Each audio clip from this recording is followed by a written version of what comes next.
Bismillah. Assalamualaikum warahmatullahi wabarakatuh. Alhamdulillahi rabbil alamin. Hamdan katsiran tayyiban mubarakan fih. Kama yuhibbu rabbuna wa yarda. Asyhadu an la ilaha illallah wa asyhadu anna Muhammadan abduhu wa rasuluh. Allahumma salli wa sallim wa barik ala Muhammad wa ala alihi wa ashabihi wa man tabi'ahum bi ihsanin ila yaumiddin. Rabbi shrah li sadri wa yassir li amri wahlul 'uqdatan min lisani yafqahu qawli. Raditu billahi rabba wa bil islami dina wa bi Muhammadin nabiyya wa rasula. Rabbi zidna ilman warzuqna fahman bi rahmatika ya arhamar rahimin. Allahumma faqihna fid din wa 'allimna at-ta'wil. Baik, selamat pagi teman-teman sahabat-sahabat bedah tajwid sekalian, dimanapun teman-teman berada. Apa kabarnya? Semoga teman-teman semua selalu dalam keadaan sehat walafiat dan tentunya tidak kurang suatu hal apapun. Alhamdulillah, pada kesempatan pagi hari ini ya, di bulan Syawal ini ya, hari keempat ya, tanggal 4 Syawal kali ini kita bisa berjumpa lagi, tentunya dalam rangka untuk sama-sama menyempurnakan bacaan Al-Quran kita, membaguskan ngaji kita agar bisa lebih sesuai dengan kaidah tajwid ya. Dan mohon izin di sini saya Givari Putra izin untuk mendampingi dan membersamai dimanapun teman-teman sahabat-sahabat bedah tajwid berada. Dan tentunya bagi teman-teman yang sudah merasa memberikan salam terbaiknya di kolom komentar, salam adalah doa, maka saya izin jawab salam dan doa teman-teman oleh salam dan doa terbaik buat teman-teman. Waalaikumsalam warahmatullahi wabarakatuh. Baik ya, gimana teman-teman kabarnya pagi ini? Sehat ya? Coba gimana nih kabarnya pagi ini ya? Sudah puas, sudah kenyang makan-makannya, makan opornya ya, makan ketupatnya ya, makan gulainya mungkin ya. Bersilaturahmi, saling memaafkan ya, insyaallah ya. Nah, setiap pagi insyaallah kita minimal satu kali sehari kita akan belajar bareng-bareng. Kita akan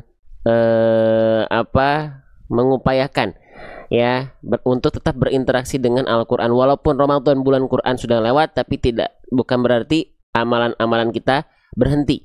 Termasuk adalah interaksi kita dengan Al-Quran. Sepakat nggak? Tuh, ada yang udah mulai puasa. Saya belum puasa ya teman-teman, mohon izinnya kalau saya masih minum ya.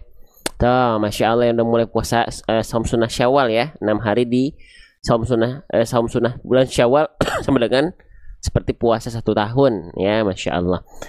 Baik, tuh sedang di kereta Ustaz tetap nyimak, Masya Allah, keren Umi Nisa ya. Baik, kalau begitu tanpa berlama-lama seperti biasa nanti kita akan bahas bedah tajwid dari penggalan-penggalan kalimat-kalimat pilihan yang akan kita pilih dari fitur Al-Quran yang kita pakai.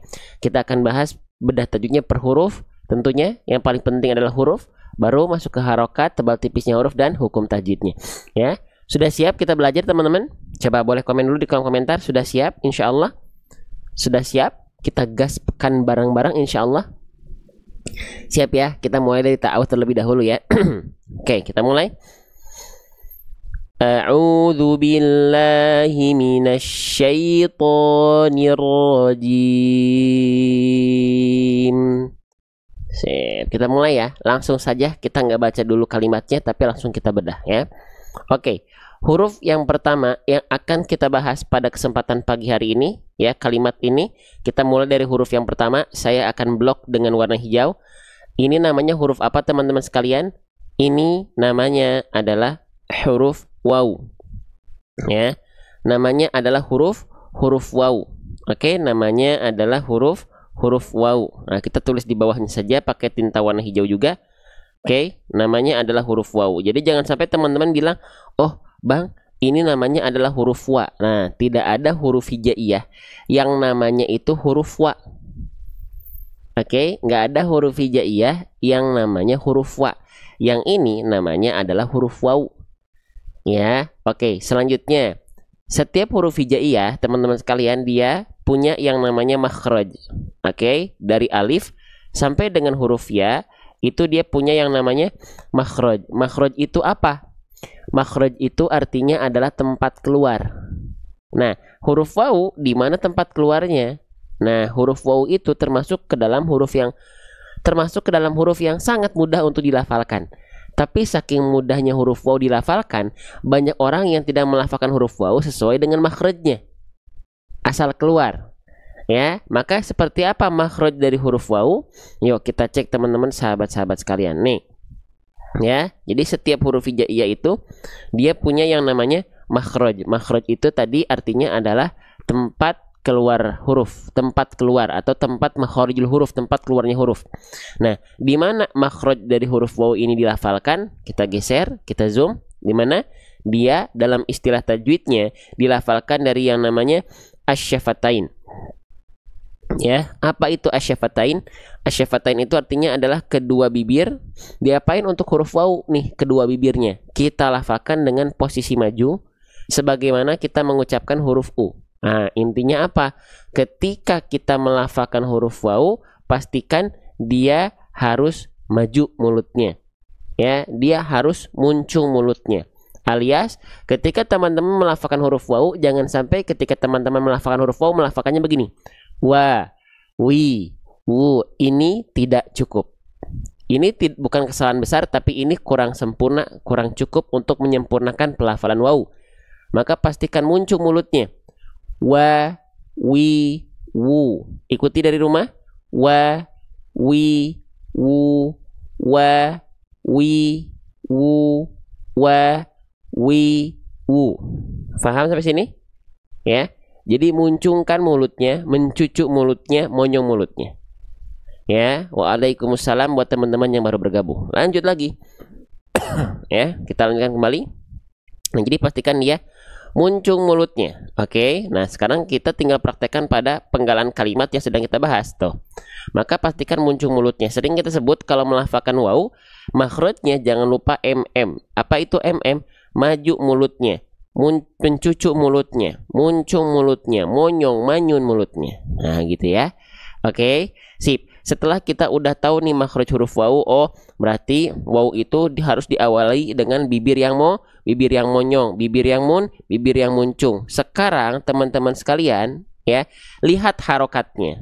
Nah, harokatnya harokat baris atas, red. Nah, ya, ketika kita mendapati ada huruf hijaiyah apapun yang di atasnya persis ada baris atas, ini namanya adalah harokat fathah. Kenalan boleh sama harokatnya? Ya, biar kita tahu juga. Istilahnya teman-teman nggak hafal pun nggak apa-apa, tapi tetap saya akan jelaskan biar menambah wawasan kita ya. Nah, kalau ada huruf hijaiyah yang dia berharokat baris atas atau fathah, maka pada dasarnya huruf yang berharokat fathah itu harus dibaca dengan bunyi vokal A. Nah, ya, harus dibaca apa? Dibaca dengan bunyi vokal A. Nah, maka tentu huruf waw di sini nggak lagi kita baca waw, tapi waw di sini menyesuaikan dengan harokat fathah, yaitu dibaca dengan vokal A. Maka wawnya dibaca cukup wa saja, si bunyi vokalnya menyesuaikan dengan harokatnya. Menyesuaikan dengan harokatnya. Paham sampai sini?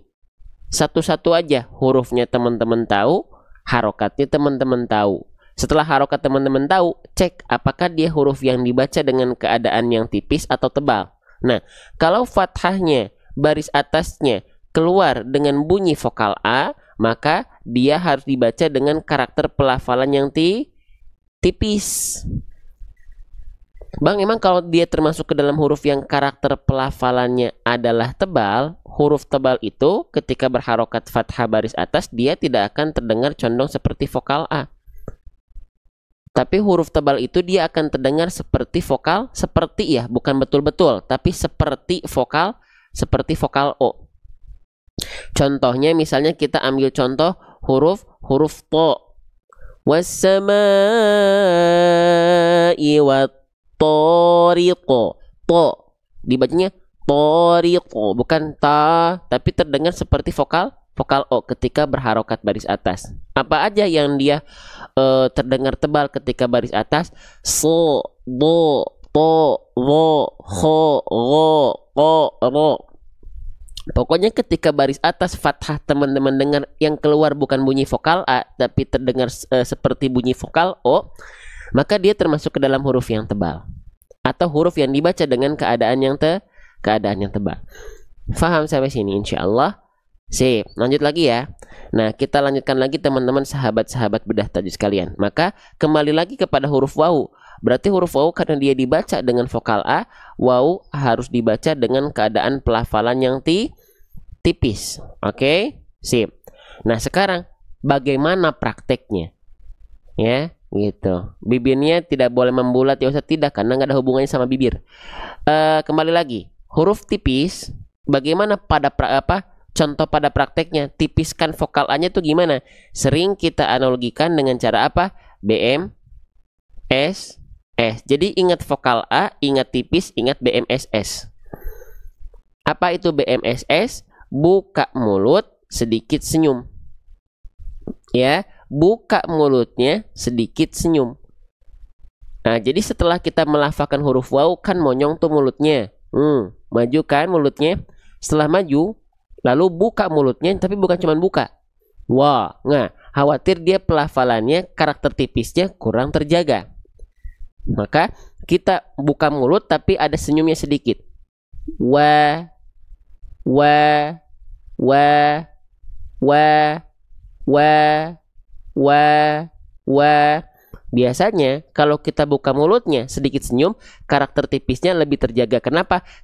Karena lidah kita akan lebih rileks dan aula mulut, rongga mulut kita akan lebih terbuka, sehingga karakter pelafalannya akan terdengar lebih tipis. Wah, tapi hati-hati jangan sampai condong pada vokal E. We, nah jangan. Wah, harus vokalnya vokal A tipis, bukan vokal E. Jelas sampai sini insyaallah? Ya? Jelas ya? Oke, lanjutkan lagi. Yang merasa jelas boleh komen JELAS. Ya, yang merasa teman-teman yang lagi nonton 1000-an orang yang merasa jelas boleh komen JELAS. Ya, yang malas ngetik di sini ada tulisan yang disematkan jelas, klik jelasnya, kirim di kolom komentar. Oke, baik. Kita lanjutkan kembali teman-teman sahabat-sahabat sekalian. Jadi dibacanya tipis ya. Jangan wa, enggak, tapi wa. Wah, begitupun pada huruf-huruf yang lain. Ketika vokal A keluar, ingat BMSS. Ba bukan ba, sa bukan sa, fa bukan fa, za bukan za, bukan. Ya, diperhatikan kadar tebal tipisnya. Gitu ya. Oke, sip. Lanjut lagi. Nah, jadi dibacanya tipis. Wa, bukan wa, gitu ya. Oke, lanjut. Ya, sekarang masuk ke huruf berikutnya. Biasakan belajar huruf dulu, jangan diloncat, jangan cuman asal kenal bentuk, tapi kenal betul-betul bagaimana dia dilafalkan. Huruf berikutnya kita kasih tanda blok warna hijau. Teman-teman sahabat-sahabat bedah tajwid sekalian yang saya cintai semua karena Allah Subhanahu wa taala. Perhatikan, huruf yang saya blok dengan warna hijau ini namanya huruf apa? Nama asli ketika dia belum berharokat. Nama aslinya adalah keren. Masya Allah, udah pada jawab di kolom komentar. Namanya adalah huruf jim. Saya tulis di bawah pakai tinta warna hijau juga. Jim. Bagaimana cara melafalkan jim? Kesalahan yang sering kali terjadi, yang banyak orang tidak ngeh ketika melafalkan huruf jim adalah, jangan sampai, saya sering sebut apa teman-teman yang sering ikut live saya, kesalahan yang sering kali tidak tersadarkan atau kurang orang melafalkan ketika jim dilafalkan apa? BBN Bunda Ismayanti keren. Ya, apa? Jangan sampai BBN. Apa itu BBN? Nah, ya buat teman-teman yang baru bergabung, aduh, apa itu BBN? BBN itu artinya bocor, becek, nafasnya. Nah, ini tidak boleh ketika teman-teman melafalkan huruf jim. Bahkan ada yang sampai melafalkan huruf jim kayak C. Nah, ya. Contohnya gimana, Bang? Ada bocor becek nafas tuh. Wajah, ca. Nah, huruf jim tak boleh ada percikan-percikan nafas keluar. Gak boleh ada percikan-percikan nafas keluar. Kenapa? Yuk kita cek dari buku saya, namanya buku Seru Hijaiyah. Kenapa disebut Seru Hijaiyah? Karena seseru itu belajar huruf hijaiyah, ya. Nih, kita cek di buku saya di huruf jim ya. Kita cek. Nih. Huruf jim itu kesalahannya ketika dia berharokat. Misalnya ketika berharokat ya. Nih, lihat ya.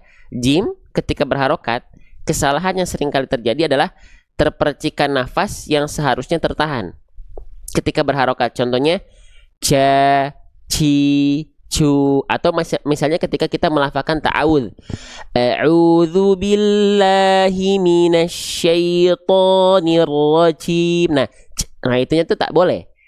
Dijelaskan di buku saya, jim ketika berharokat khususnya tak boleh terpercikan nafasnya.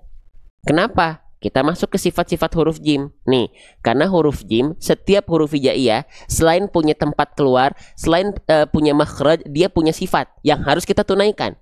Jim punya sifatnya apa? Dari segi nafas, jim itu sifatnya adalah jahr. Jahr itu apa? Jahr itu artinya tertahan nafas kita. Nah, maka jangan sampai ada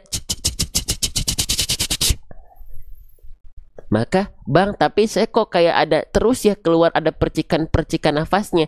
Caranya kenali bagaimana huruf jim makhrajnya, tempat keluarnya seperti apa. Kenali betul-betul, jangan asal lewat. Kenali betul-betul. Oke, sekarang kita kenalan ya. Kita ingatkan lagi, setiap huruf hijaiyah itu punya yang namanya makhraj. Bukunya apa sudah dijual belum? Bukunya ini nanti kita cetak di pertengahan Syawal. Mohon doanya ya. Oke.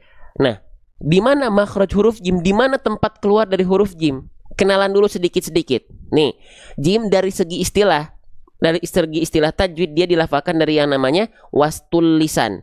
Wastul lisan. Wastul lisan itu apa? Tengah lidah. Tengah lidahnya diapain? Wal wastu fajimus syinu ya. Apa katanya? Tengah lidah kita diangkat sampai menyentuh ke bagian langit-langit. Tengah lidah kita diangkat sampai menyentuh ke bagian langit-langit. Seperti apa? Seperti ini. Lihat titik berwarna hitam di sini. Lihat ya, ini adalah tengah lidah kita. Yang ini pangkal lidah, yang ini ujung lidah. Tengah lidah kita nempel rapat, lengket ya, nempel ke langit-langit, di atasnya tidak ada celah. Ya, jangan sampai ada celah. Kalau ada celah itu yang mengakibatkan ada si BBN tadi apa? Bocor, becek nafasnya. Maka sampai nempel. Ja, ji, ju, aja. Ja, ji, ju, bukan ca, nggak gitu. Tapi ja, ji, ju, ja, ji, ju. Paham? Bisa dibedakan nggak antara jaja dengan caca? Antara jiji dengan cici? Bisa dibedakan? Paham? Jelas? Boleh di komen dulu, boleh direspon dulu. Coba. Bisa ya? Bisa. Baik. Nah, sekarang teman-teman waktunya teman-teman yang ngerasa 1.500 orang yang memandang live ini merasa ada manfaat. Yuk, jadikan akun teman-teman ikut menjadi bagian yang ikut syiar dakwah Quran nih ya, dengan cara di pojok kanan bawah ada tanda panah, diklik saja sekali, lalu sekali lagi di pojok paling kirinya ada tulisan posting ulang atau repost. Ajakin teman-teman yang lain ke sini, ajakin teman-teman yang lain ke konten-konten ngaji, semoga jadi pahala jariah buat teman-teman yang melakukan. Ya. Oke, lanjut lagi. Nah, jadi pastikan tengah lidah kita nempel rapat ke langit-langit, di atasnya jangan sampai ada celah. Jaji jubaje. Nah, gitu ya. Jadi dia betul-betul nempel tengah lidahnya ke langit-langit di atasnya. Nah, sekarang nanti di buku kita teman-teman tinggal lihat, scan barcode aja video animasi yang kami sudah kembangkan di buku kita, di buku saya ya, di scan barcode nanti keluar seperti ini. Kita cek huruf jim seperti apa dia dilafalkan. Ya. Oke, perhatikan huruf jim ya. Huruf jim. Nih. Nah, kita lihat ya. Lihat gambar makhrajnya, saya agak izin zoom sedikit nih. Tengah lidah kita nanti menyentuh ke langit-langit keras bagian sini, ya. 1, 2, 3. Nah, dia betul-betul nempel. Ya, dia betul-betul nempel. Jangan sampai ada celah sehingga ketika dilafalkan seperti ini. Ja, ji, ju, lagi, kita ulang lagi. 1, 2, 3. Ja, ji, ju. Nah, seperti itu huruf jim dilafalkan. Jadi, tengah lidahnya nempel rapat ke langit-langit di atasnya. Ya, cara dapetin bukunya gimana Ustadz? Bukunya belum selesai. Nanti baru kita cetak pertengahan Syawal. Mungkin di akhir Syawal teman-teman baru bisa nikmati untuk order ya, untuk belajar bareng-bareng di rumah. Nanti sekitar beberapa bulan mendatang baru kita buka kelas intensifnya dengan metode ini. Lanjut lagi teman-teman sekalian ya. Nah, gitu ya. Jadi biar huruf jim ini nggak bocor becek nafasnya, pastikan dilafalkan sesuai dengan makhrajnya, nempel tengah lidahnya betul-betul ke langit-langit, tidak ada celah. Ja, ji, ju, aja. Ja, ji, ju, aja. Nggak boleh ada percikan-percikan nafas ya. Lanjut, itu huruf jim. Oke, sudah ya, huruf jimnya sudah. Sekarang kita belum bahas harokatnya. Sekarang kita cek harokatnya. Kita lihat di atasnya huruf jimnya ada harokat baris atas ya. Oke, sekarang kita coba tandai dengan warna hijau lagi ya. Fokus dulu sama huruf jimnya, jangan dulu ke hukum tajwid belakangan. Huruf dulu ya.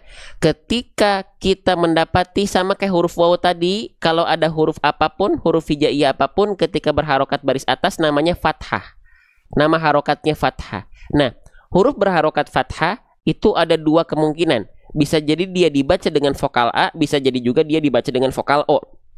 Seperti O maksud saya. Vokal A itu berarti dia huruf yang dibaca dengan keadaan tipis. Kalau vokal seperti O berarti dia termasuk ke dalam huruf yang karakter pelafalannya tebal. Oke, maka huruf jim di sini dibaca dengan vokal A atau vokal O huruf jim ketika fathah. Boleh komen di kolom komentar. Dengan vokal A, ja, atau dengan vokal O, jo. Boleh komen. Coba tunjukkan keaktifan teman-teman. A atau O. Vokal A. Keren. Masya Allah. Berarti huruf jim di sini karena dia berharokat fathah, dia dibaca dengan vokal A, maka nggak dibaca jim lagi, tapi dia dibaca dengan vokal A. Ya, karena kita udah tahu, oh kalau vokal A dia berarti huruf tipis, maka tolong tipiskan pelafalannya. Tolong ditipiskan pelafalannya. Ya, jadi dibacanya tipis, jangan ja, enggak, tipiskan. Ja, maka kita sering analogikan huruf tipis itu ketika dia berharokat fathah keluar dengan vokal A, tipiskan dengan cara buka mulut, senyum sedikit atau sedikit senyum. Wajah, jangan wajah, enggak, tipiskan. Wajah. Tapi ingat, jangan terlalu senyum. Ya, terlalu berlebihan senyumnya. Kenapa? Karena khawatir yang keluar bukan bunyi vokal A lagi, tapi bunyi vokal E. Wajah, enggak. Wajah, vokal A. Wajah, ya, jangan WJ. Oke? Paham sampai sini? Jelas sampai sini? Yang teman-teman ngerasa paham, boleh komen FAHAM di kolom komentar. Biar saya bisa ngecek, biar saya bisa melihat teman-teman paham atau tidak. Yang malas ngetik, malas ngetik, di sini ada tulisan FHAM, paham, diklik tuh sematannya, dikirim di kolom komentarnya. Ya. Paham? Alhamdulillah. Baik, kita coba mulai lagi ya. Sebentar. Oke, baik, bismillah.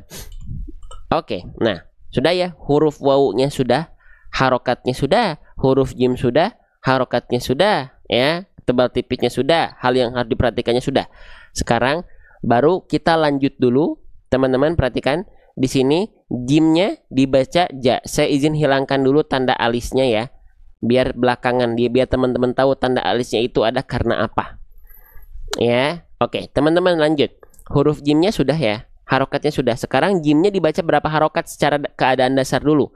Jimnya dia berharokat baris atas, kegedean. Berharokat baris atas, oke, sudah kita bahas. Lalu berjumpa, bertegur sapa dengan huruf apa nih? Setelahnya, huruf apa ini? Huruf apa nih? Nah, huruf A, huruf alif. Kalau ada huruf berharokat fathah, bertegur sapa dengan alif, maka secara dasar dia harus dibaca dengan kadar panjang berapa harokat?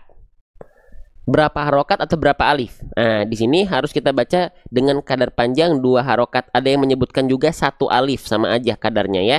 Oke, 1 alif atau 2 harokat. Hukum tajwidnya apa? Namanya adalah mad. Mad tabi'i. Nah ya, ada yang bilang mad tabi'i, ada yang bilang mad asli. Mana yang betul? Dua-duanya boleh.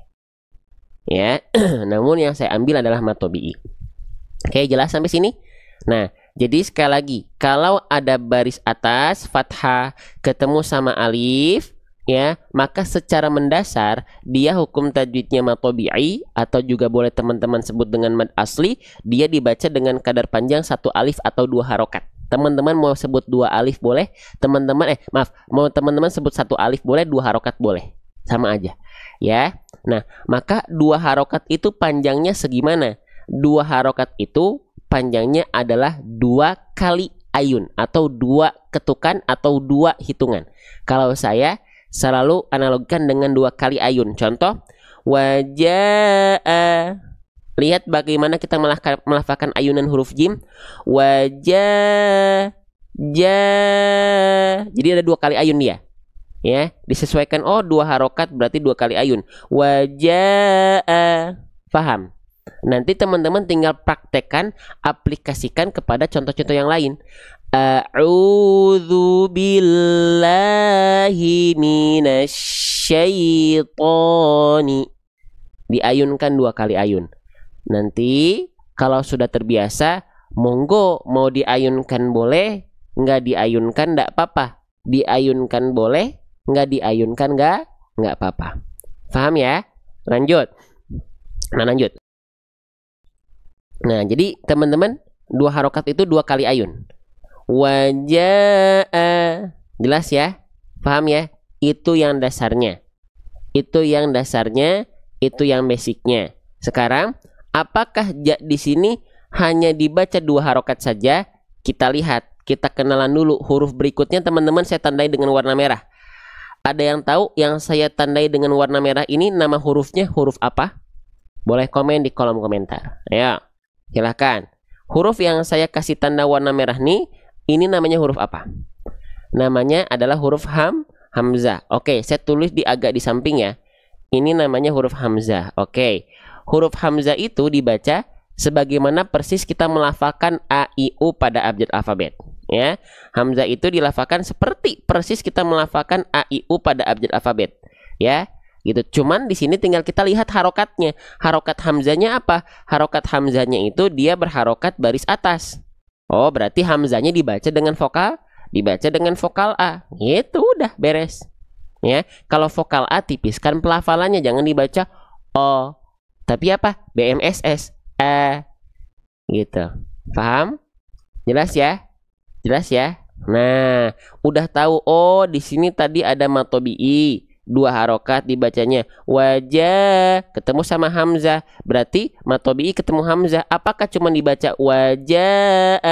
Apakah tetap dibaca 2 harokat atau tidak si wajahnya, si ja-nya? Ternyata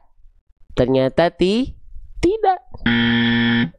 Nah, nggak dibaca 2 harokat lagi. Kenapa?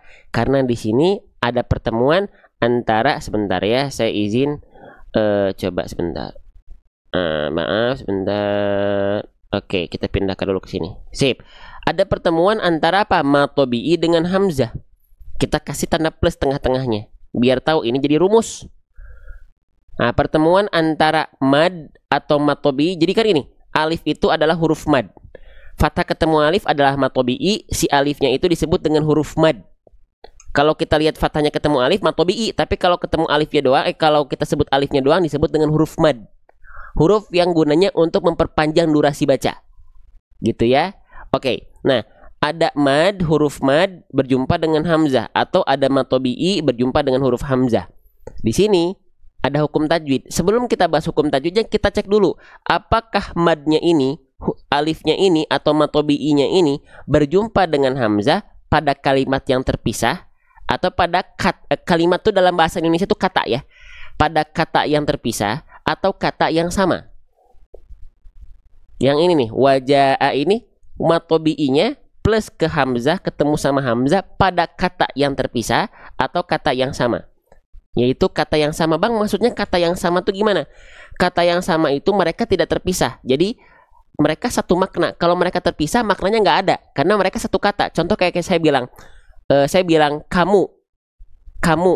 Nah, kak dengan mu itu satu kalimat. Enggak, bukan kak satu kalimat, mu satu kalimat, enggak. Kamu itu satu kalimat. Kalau dia terpisah nggak ada maknanya. Sama, wajah ini satu kalimat, satu kata, ya. Oke, maka wajah ini matobi'inya atau madnya, alifnya berjumpa dengan hamzah pada kalimat yang memang tidak terpisah, yaitu ja'a. Ja'a itu artinya apa? Nih, boleh lihat di buku kita, di Al-Quran kita nih. Wa itu artinya adalah dan, ja'a itu artinya datang. Jadi ja'a ini memang satu kalimat, tidak terpisah, artinya adalah datang. Nah, lanjut lagi. Maka waja'a mad tabi'i yang berjumpa dengan hamzah pada kalimat yang sama, pada kata yang sama, hukum tajwidnya adalah mad wajib mutasil. Tulis ya. Kita tulis di mana nih tulisnya nih? Tuh, sampai batuk saya ya. Di sini aja ya. Hukum tajwidnya adalah mad wajib mutasil. Oke. Paham sampai sini? Sedikit-sedikit. Mad wajib mutasil dibacanya berapa harokat bang? Mad wajib mutasil yang asalnya ja-nya ini mad tabi'i dibaca 2 harokat, tapi karena dia mad wajib mutasil jadi mad wajib mutasil karena ketemu sama hamzah pada kalimat yang sama, pada kata yang tidak terpisah, maka jadi dibacanya 4 atau 5 harokat saja. Mau 4 boleh tapi konsisten semuanya 4 harokat setiap mad wajib mutasil. Mau 5 harokat juga boleh tapi konsisten setiap melafalkan mad wajib mutasil 5 harokat dalam 1 kali sesi baca. Ya, oke? Paham? Jelas? Maka di sini ditunjukkan kemudahannya dalam Al-Quran ini. Lihat, buat teman-teman yang baru belajar, mungkin ada yang mu'alaf atau yang baru belajar banget, nggak perlu khawatir. Dibantu di setiap box belajar bedah tajwidnya. Itu lihat, setiap latihnya disesuaikan dengan hukum tajwid, cara baca tajwidnya. Wajah, di sini lihat yang warna biru, dikasih warna biru. Ini adalah mad wajib mutasil. Kenapa ditulis A-nya 5 harokat? Karena mad wajib mutasil itu dibaca 4 atau 5 harokat. Bang, kenapa ditulisnya nggak 4 harokat aja? Karena di Al-Quran ini pengen kita konsisten mad wajib mutasilnya di 5 harokat. Tapi bang, kalau kita udah paham, boleh nggak dibacanya 4 harokat? Boleh. Gitu ya. Tapi karena di sini kita yakin banyak yang baru belajar, dibikin 1 aja. Ya udah dibaca 5 harokat aja mad wajib mutasilnya, konsisten di sana. Gitu. Paham? Jelas? Jelas sampai sini? Ya. Contoh. Waja'ata, ya. Wa-nya adalah huruf waw berharokat fathah, ja-nya 5 harokat, huruf jim mad wajib mutasil berjumpa dengan hamzah vokal a. Oke, bareng-bareng. 1 2 3. Ulang. Waja'ata, ya. Oke, dimudahkan lagi dengan apa? Dimudahkan lagi teman-teman tinggal belajar, lihat di sampingnya. Nih. Oke, tuh sama nggak? Jadi di Al-Quran yang kita pakai ini, setiap 5 baris awal, halaman sebelah kanan dibahas 1 kalimat, disimpan di paling kanan untuk dibahas. Ya, bedah tajwidnya seperti ini. Tuh. Nggak ada alasan lagi teman-teman nggak belajar. Ya, oke, kita lihat lagi. Benar nggak mad wajib mutasil itu sesuai dengan apa yang tadi saya sampaikan? Cek. Mad wajib mutasil itu pertemuan salah satu huruf mad. Huruf mad dalam contoh tadi apa? Yaitu alif. Oke, lanjut lagi. Bertemu dengan apa? Dengan hamzah pada 1 kalimat. 1 kalimat, jadi nggak terpisah. Ditandai dengan tanda alis. Bang, mana ini tanda alisnya? Kan tadi kita sumputin dulu biar teman-teman nggak bergantung sama tanda alis doang. Gitu ya, alisnya ada tuh. Oke, lanjut apa katanya? Nah, dibaca panjang 5 harokat. Bang, tapi kan katanya boleh 4 harokat. Boleh. Tapi sekali lagi, walaupun mad wajib mutasil boleh 4 atau 5, pilih salah satu dan konsisten padanya. Di Al-Quran ini mengajak kita mad wajib mutasilnya konsisten di 5 harokat. Paham? Tapi kalau mau 4 harokat, boleh. Gitu. Ya, paham ya? Nah, maka dibacanya gimana? 5 harokat dibaca panjang, warnanya warna biru. Nih, 5 harokat dibaca panjang, warnanya warna biru. Bang, terus kenapa dibikin ada kode-kode begini? MW pan 5. MW itu mad wajib mutasil, pan itu panjang, 5 itu 5 harokat. Iya, kenapa harus dibikin kode-kode begini? Kan udah dijelaskan tadi di bedah tajwid. Kita pengen bedah tajwidnya ada bekal buat teman-teman ketika apa? Ketika hataman. Tuh, lihat banyak kode-kode. Biar apa? Biar ketika hataman teman-teman nggak bingung. Tuh, contoh yang ini sama nih, lihat ya. Lamma taghal ma'u, al-ma'u itu 1 kalimat.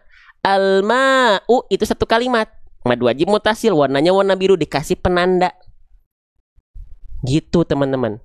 Ya, oke. Bang, tapi kan tadi kita belajar huruf. Ada nggak di Al-Qur'annya pembahasan huruf? Ini kan Al-Qur'an memang spesial fitur kita. Tuh, lihat. Ada pembahasan hurufnya. Ini makhrajnya ada. Bang, sifat-sifatnya ada nggak? Ini apa? Gitu teman-teman. Maksud saya ya. Gitu cara belajarnya. Nah, kenapa bang fiturnya sama kayak pembahasan kita? Karena itu memang fitur saya sendiri. Yang kita simpan di dalam Al-Quran, di ACC oleh pihak penerbit. Gitu ya. Lanjut. Oke, paham sampai sini? Jelas? Lanjut. Wajaa. Wajaa. Nama apps-nya apa? Nggak ada apps-nya ini, Bang. Ini tuh Al-Quran. Nih Al-Qurannya nih. Tuh. Di pojok kanan halaman sama kayak kita ya. Bedah tajwidnya. Ini kodenya buat hataman. Lalu yang ini buat belajar huruf pojok kiri halamannya tuh. Ya, kan kita bedah tajwid, bedah huruf. Bukan cuma bedah tajwid aja. Ya, lanjut. Ada yang mau Al-Qurannya? Ntar dulu masih belajar ini. Kalau mau, belajar dulu. Oke? Kalau mau, belajar dulu. Sepakat atau enggak? Sepakat atau enggak? Kalau mau, belajar dulu. Sepakat? Kalau mau, belajar dulu. Oke? Sepakat ya? Oke, nungguin sebentar. Belajar dulu. Fokus dulu belajar. Al-Quran mah gampang. Di akhir. Ya, lanjut. Wajaa. Nah, gitu ya. Udah beres satu kalimat sedikit-sedikit belajarnya. Paham ya? Yuk kita baca bareng-bareng. Baca dulu Arabnya, khotnya ya, yang atasnya sebanyak 2 kali. Baru yang baru belajar, yang mu'alaf, yang pemula banget, yang masih awam gak apa-apa, baca Latinnya. Siap. Wajaa. Lagi. Wajaa. Latinnya. Wajaa. Tuh, mudah? Mudah. Nggak ada lagi alasan kita nggak belajar. Ya. Oke, lanjut teman-teman. Sip. Nah, nanti teman-teman kan dapat kartu panduan seperti ini. Sambil hataman tuh kalau kode-kodenya lupa tinggal lihat kartu panduannya tuh. Ya. MW mad wajib mutasil gitu ya, panjangkan 5 harokat. Yuk ke ayat berikutnya, ke kalimat berikutnya. Siap? Yang masih siap boleh dong komen siap. SIAP. Siap. Ya. Di kolom komentar cukup SIAP saja biar terdeteksi oleh sistem TikToknya. Siap. Yang malas ngetik ada yang disematkan di sini, siap. Diklik aja tulisan siapnya. Diklik aja tulisan siapnya, dikirim di kolom komentarnya masing-masing. Masya Allah. Siap. Masya Allah. Masya Allah. Yuk lanjut ya. Sekarang kita lanjutkan. Oke, terima kasih atas partisipasinya dan interaksinya. Teman-teman, perhatikan, di sini kita mendapati ada huruf yang saya warnai dengan warna hijau. Ya. Ini namanya huruf apa? Boleh komen di kolom komentar. Ini masih banyak yang keliru soalnya nih kalau saya tanya huruf ini. Huruf apakah ini? Ini namanya tuh kan macam-macam kan? Yo kita tulis jawaban teman-teman. Ada yang bilang alif, ada juga yang bilang hamzah. Mana atuh yang betulnya? Hamzah atau alif ini tuh? Yang jawab hamzah mohon maaf teman-teman betul ya. Yang jawab alif mohon maaf teman-teman keliru ya. Tuh, keluar alarm dia, keliru dia. Bang, kok ini bukan alif? Kan ini bentuknya alif, Bang. Iya, ini memang ininya kayak alif ya. Iya, tapi alif ada harokatnya enggak? Alif itu tidak mungkin berharokat, sahabat-sahabat, sohib-sohib, sobat-sobat Quranku. Ya, alif itu tidak mungkin berharokat. Bang, kalau alif yang bagaimana? Oke, kita kenalan sama alif boleh? Boleh. Nih, kita tandai dengan warna kuning. Tuh, alif itu di atasnya polos, nggak punya harokat, nggak di bawahnya nggak punya harokat juga. Nggak cuman dia polosan saja, tapi alif selalu didahului oleh huruf berharokat baris atas sebelum si alifnya ada. Ya, jadi sebelum alif itu dia selain nggak punya harokat di atas di bawahnya, nggak bersukun juga, nggak bertasydid juga, apalagi dia tuh selalu dahului fathah. Kenapa? Sebagai huruf mad, kan udah kita bahas tadi di sini. Ingat nggak? Ini kan alif toh. Bang, ini kan ada harokatnya. Tanda alis ini bukan harokat. Ini sebagai penanda panjang. Gitu. Nih alif itu di atas dan di bawahnya nggak berharokat, sebelumnya ada fathah. Mantap? Bisa? Tapi di qiraah dibacanya ya? Iya. Gitu. Tapi sesuai dengan kaidah, alif itu dibacanya nggak dibaca aiu. Hamzah yang dibaca aiu. Jadi selama ini yang kita baca aiu itu namanya adalah hamzah, karena alif gak bisa dibaca aiu. Karena alif itu hanya sebagai huruf mad saja, pemanjang durasi baca dari fathah. Nah, gitu. Paham ya? Jelas ya? Oke. Nah, kalau yang kita baca begini, bentuknya seperti alif tapi ada harokatnya, jangan sebut alif lagi, tapi namanya adalah hamzah. Nama lengkapnya hamzah qat'i atau hamzah qata'. Gitu, ya. Bang, setahu saya bang bentuk hamzah tuh begini bang, gitu ya. Setahu saya hamzah tuh begini bang, ada kepala ainnya. Ini juga hamzah. Nah loh, terus gimana? Kok ini juga hamzah? Ini hamzah kalau di Al-Quran cetakan Madinah. Gitu. Kalau di Al-Quran cetakan Madinah, hamzah itu ada kepala ainnya seperti ini. Hamzah untuk Al-Quran cetakan Madinah. Faham? Jelas? Jadi yang selama ini kita baca misalnya pada surah Al-Fatihah ayat kedua. Alhamdulillahi, A-nya itu bukan alif tapi hamzah. Dalam Quran surah Al-Quraish ayat 1 dan 2, li ila hamzah. Ila fihim hamzah. Gitu. Oke? Lanjut lagi teman-teman sahabat sekalian, ya. Baik, kita lanjutkan kembali. Nah, maka di sini kita baca a i u itu hamzah, ya. Lanjutkan lagi. Masya Allah. Siapa yang baru tahu? Nah, nggak apa-apa. Namanya juga belajar, ya. Lanjut teman-teman. Hamzahnya berharokat baris atas. Konsep baris atas kita ingatkan lagi. Konsep baris atas namanya harokat fathah. Dia dibaca dasarnya dengan vokal A. Kalau dia tebal, dibacanya terdengar seperti vokal O. Ya, oke. Harokat baris atas namanya fathah seperti ini. Itu pada dasarnya dia dibaca dengan vokal A. Tapi kalau dia dibaca seperti vokal O, berarti dia huruf yang tebal. Ya, nah hamzah dibacanya O atau A ketika berharokat baris atas. Coba boleh komen di kolom komentar. Hamzah itu ketika berharokat baris atas dibacanya A atau dibaca O? Dibaca A. Berarti kalau dia dibaca dengan vokal A, hamzah harus dibaca dengan keadaan yang karakter pelafalannya adalah tipis. Bang, kenapa selalu dibahas si kadar tebal tipis? Karena ini bagian dari penyempurnaan pelafalan. Jadi gini teman-teman, baca Quran gak cukup hanya dengan merdu, lancar, enak, nereleng. Kalau bahasa Sunda itu nereleng, jadi lancar. Tapi jangan juga kita melafalkan bacaan Al-Quran dengan lancar bagus, tapi hurufnya gimana? Kalau ketukar, salah besar. Esensi paling penting dalam membaca Al-Quran adalah huruf. Sekali lagi, esensi paling penting, paling sentral dalam membaca Quran adalah membaca huruf hijaiyah dengan tepat. Karena kalau dia tertukar antara huruf yang satu dengan huruf yang lainnya, maka itu kesalahan besar yang bisa merubah makna yang terkandung dalam ayat yang kita baca.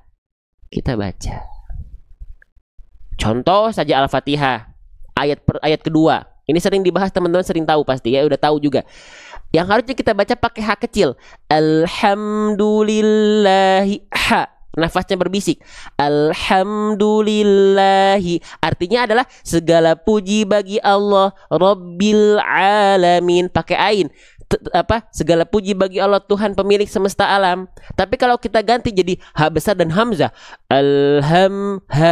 Alhamdulillahi Rabbil Alamin. Artinya apa? Segala kebinasaan bagi Allah Tuhan orang-orang yang berpenyakit. Jauh atau tidak? Jauh. Yang asalnya kita mau memuji Allah, tapi akhirnya maknanya berubah jauh. Makanya kenapa concern kita huruf.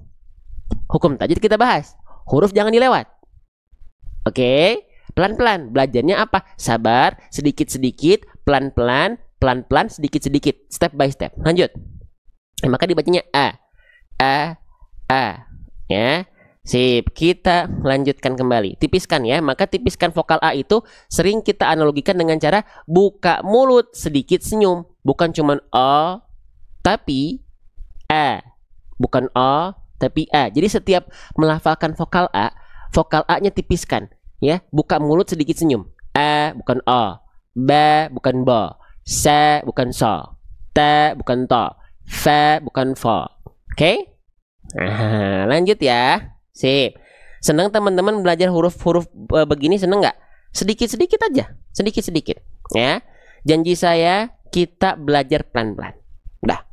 Lanjut lagi, teman-teman. Selanjutnya, ini huruf apa? Ketika dia belum berharokat, nama aslinya huruf apa? Nama aslinya adalah huruf kho. Ya, nama aslinya adalah huruf kho. Nah, Bang, gimana cara melafalkan huruf kho? Yuk kita bahas, mau? Yuk kita bahas ya. Bismillahirrahmanirrahim. Seperti apa huruf kho dilafalkan? Kita ingatkan. Setiap huruf hijaiyah itu punya yang namanya makhraj. Di buku saya, buku seru hijaiyah saya sudah kita sediakan. Ya, catatan-catatannya. Nah, makhraj. Apa itu makhraj? Makhraj itu tempat keluar. Di mana tempat keluar dari huruf kha ketika dilafalkan? Dia dilafalkan dari, saya minum dulu boleh? Yang sedang saum sunnah Syawal, saya izin minum ya, teman-teman ya. Oke, sebentar.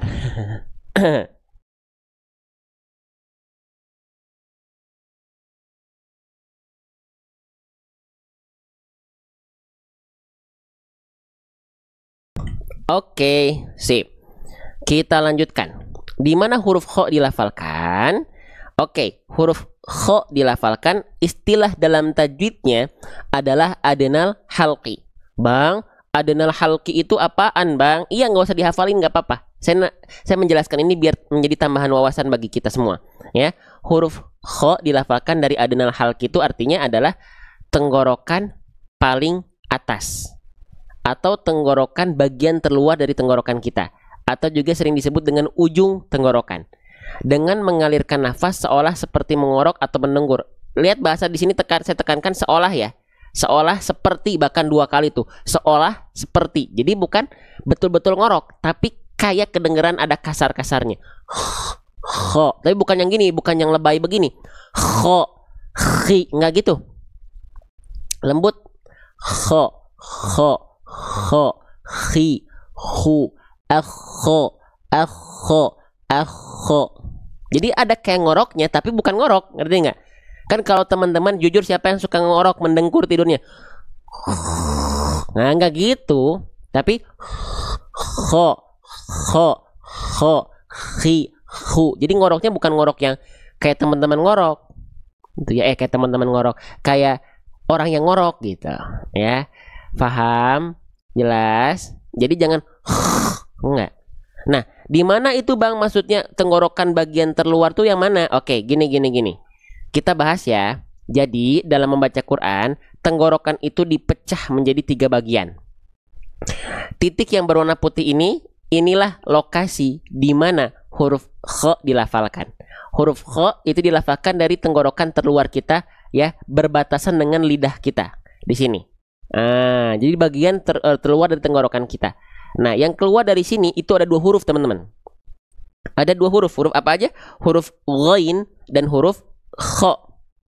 Ya, apa? Huruf ghain dan huruf kha. Adnahu ghainun kha'uha. Nah, makanya huruf ghain dan huruf kha itu sering tertukar. Biasanya huruf kha nggak akan ketukar sama huruf ghain, tapi huruf ghain yang tertukar jadi huruf kha. Betul atau tidak? Buktinya mana? Di dalam surah Al-Fatihah ayat berapa? Ayat terakhir. Khairil maghdubi. Ada yang melafalkan begitu. Kenapa bisa? Karena kha dan ghain sama persis, cuman beda 1 sifat huruf saja. Wah, ya. Jadi sama persis, cuman beda 1 sifat aja. Apa?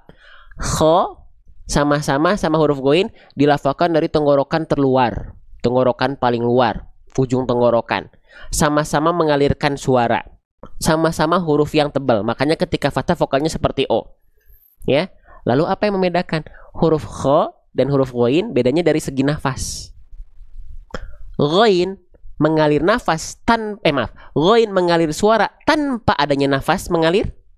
Huruf kha mengalir suara disertai dengan nafas yang mengalir. Faham? Contoh, huruf ghain yang ngalir suara, bukan nafas. Nggak ada nafas keluar. Ghairil maghdubi. Kalau ghain bocor nafasnya, khairil maghdubi. Jadi huruf kha. Udah. Oke? Paham sampai sini? Jelas? Jadi kalau huruf kha dia ngalir suara, ngalir nafas. Kalau huruf ghain ngalir nafas. Kalau huruf ghain ngalir suara tanpa nafas. Nah, gitu. Paham? Makasih Ustadz. Paham? Alhamdulillah. Yang paham coba boleh komen FAHAM.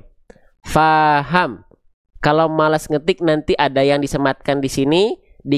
Klik tulisan fahamnya, disebarluaskan di kolom komentar. Yang belum repost ulang, ada yang belum posting ulang, teman-teman, 1.900 orang memandang berkumpul dalam live ngaji, ya. Lihat di pojok kanan bawah, gak nyampe setengahnya.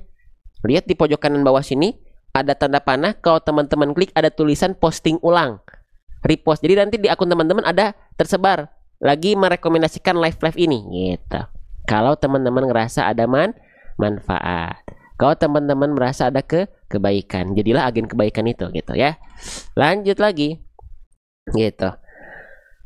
Masya Allah, alhamdulillah. Ya, jadi dia dilafalkan dari sini, ya. Mau join kelas gimana? Kelas kita baru hadir ketika nanti buku kita ini sudah launching. Nanti kita belajar pakai buku ini. Namanya kelas Seru Hijaiyah. Bukunya namanya Seru Hijaiyah.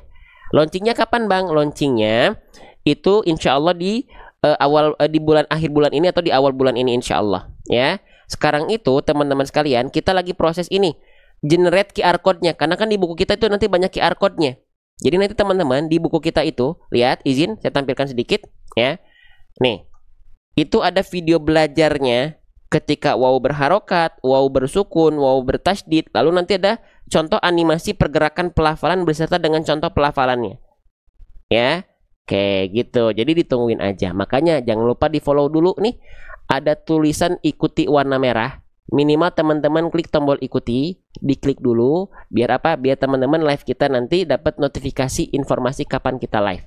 Nanti kalau kita live ada notifikasi Givari Tahsin Entusias sedang live, gitu, ya. Oke, lanjutkan lagi. Kembali ke huruf kho. Jadi huruf kho itu dilafalkan, dia ada keluar nafasnya. Karakternya memang kayak ngorok, tapi bukan betul-betul yang mendengkur ngorok kayak teman-teman tidur, ya, gitu. Dan yang harus kita perhatikan sekarang adalah huruf kho di sini dalam kondisi apa? Nah, ketika kita mendapati ada huruf hijaiyah apapun yang di atasnya terdapat tanda petik seperti ini namanya dalam istilah tajwid adalah tanda sukun. Kalau dalam bahasa kita sering kita sebut dengan tanda mati. Ya, tanda sukun atau tanda mati, teman-teman sekalian. Nah, Bang, bagaimana cara melafalkan huruf kho dalam kondisi sukun? Maka ketika huruf kho dalam kondisi sukun, dia nggak dibaca dengan bunyi kho, nggak ada bunyi vokalnya. Tapi huruf kho-nya di sini cukup kita baca dengan bunyi konsonannya saja. Bunyi konsonan huruf kho adalah nafasnya. Apa sih nafas seperti mendengkurnya? Contoh a ditambah udah. Jadi dia nggak dibaca akhu, tapi cukup dibaca dengan bunyi konsonannya saja. Bunyi konsonan dari kho adalah nafasnya. Sepakat atau tidak? Bang, kenapa sih dibahas huruf demi huruf? Karena saya pengen teman-teman baca Al-Qur'annya bukannya dikejar cepat, asal banyak, asal lancar. Ya, oke. Nah, nah, jadi pastikan di sini dia nafasnya mengalir dengan keadaan tebal atau tipis. Huruf kho sukun dalam kondisi apapun, ketika kho dalam kondisi sukun harus dibaca dengan keadaan tebal.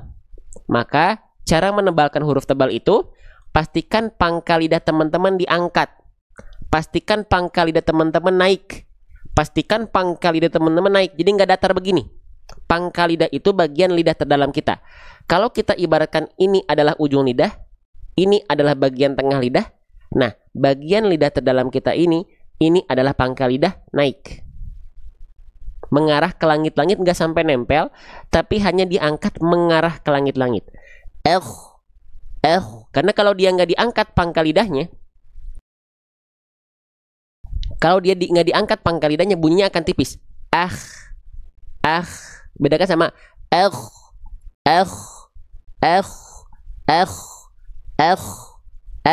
tuh, beda sama Jadi, Bang, kalau misalnya sukunnya kita baca kurang tebal, masih belajar gimana? Tetap salah, tapi bukan kesalahan yang besar. Nah, semakin kita belajar, nanti teman-teman tahu mana skala prioritas yang teman-teman harus dahulukan ketika belajar. Seringkali kita membahas tuh fokus di hukum tajwid, tapi huruf kita belum betul. Sedangkan yang paling penting bukan berarti hukum tajwid nggak penting. Hukum tajwid penting, tapi ada yang jauh lebih penting. Apa? Huruf. Kalau kita lagi di masjid tuh biasanya tuh ya dibahasnya tuh huruf nggak dibahas tuh, diloncat.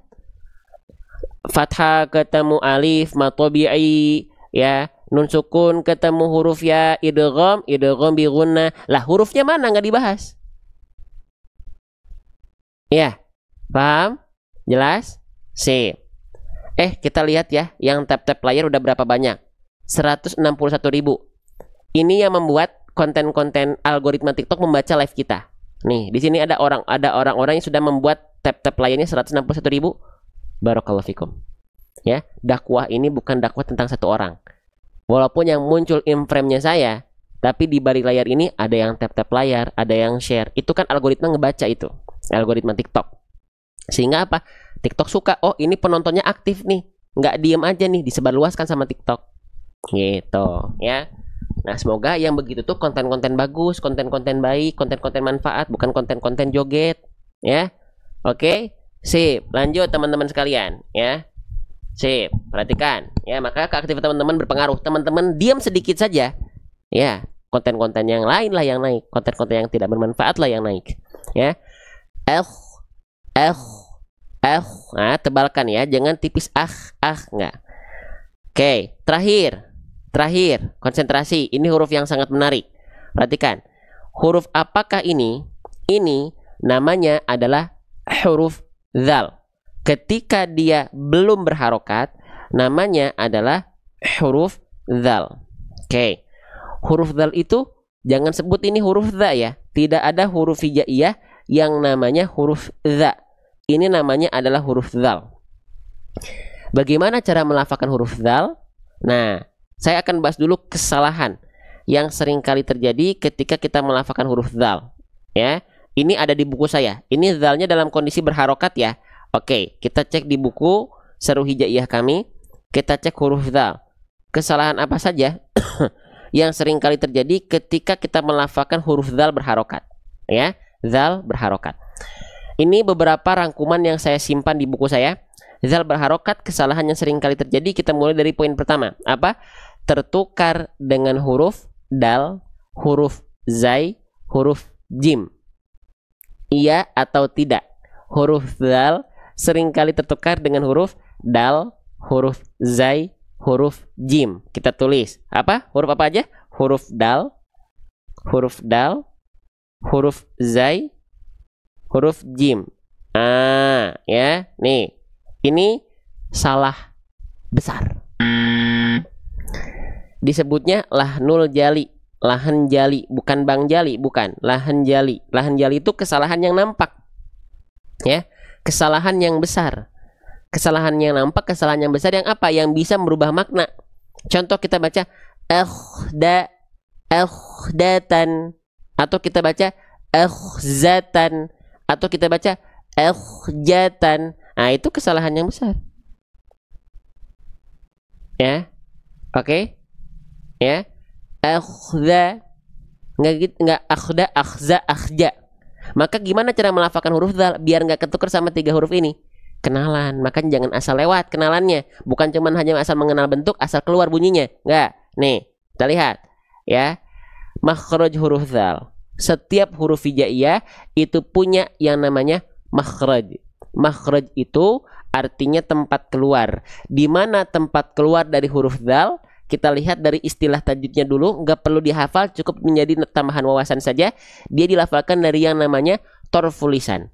Bang, torful lisan itu apa? Torof artinya ujung, lisan artinya lidah. Torful lisan, ujung lidah. Diapain ujung lidahnya? Wadhu wadhalu wathalil ulya min torofaihima. Ujung lidah kita disentuhkan ke ujung gigi sari atas kita, disentuhkan, bahkan ada yang mengatakan hanya diarahkan saja kalau kita sentuhkan, tapi secara tipis-tipis saja, tidak ditekan kuat-kuat, nempel tipis saja.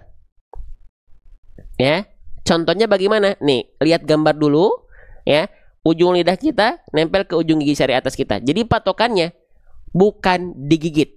Seperti digigit, oke, kita sepakat. Tapi khawatirnya ada yang kalau kita mengatakan diksinya seperti digigit, ada yang menafsirkan itu betul-betul digigit, jadinya salah. Cukup sentuhkan ujung lidah kita tipis-tipis ke ujung gigi sari atas kita. Paham? Sehingga ketika kita lafalkan, Izin saya contohkan. Tuh, nggak neken kuat-kuat. Kalau ditekan kuat-kuat, apalagi bahkan digigit, suaranya nggak akan ngalir. Kenapa harus tipis-tipis? Balik lagi ke buku saya. Nih, huruf dzal itu punya sifat-sifat. Penting belajar sifat. Nih, dari segi suara, sifat huruf dzal adalah rokhawah. Rokhawah itu apa? Rokhawah itu artinya adalah mengalir suara. Nah, ketika kita melafalkan huruf dzal betul-betul digigit ujung lidahnya, terlalu ditekan kuat-kuat, mampet pelafalannya. Ini yang betul, suaranya ngalir. Ketika ujung lidah nempel ke ujung gigi seri atas, suaranya mengalir. Ngalir.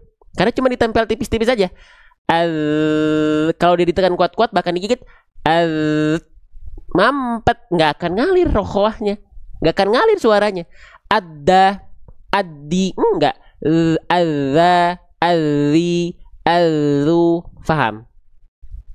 Jelas sampai sini? Bisa diikuti sampai sini? Jadi patokan huruf dzal itu bukan digigit, patokan huruf dzal juga bukan harus ngelel.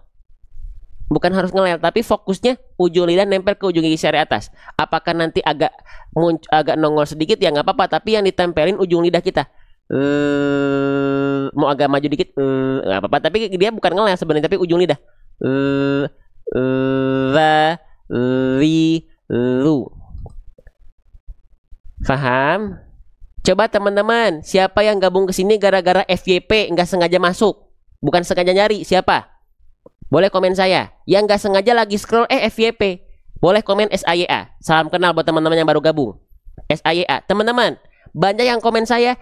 Ini wasilah hasilnya apa? Ikhtiar teman-teman tap-tap layar, disebarluaskan sama TikTok.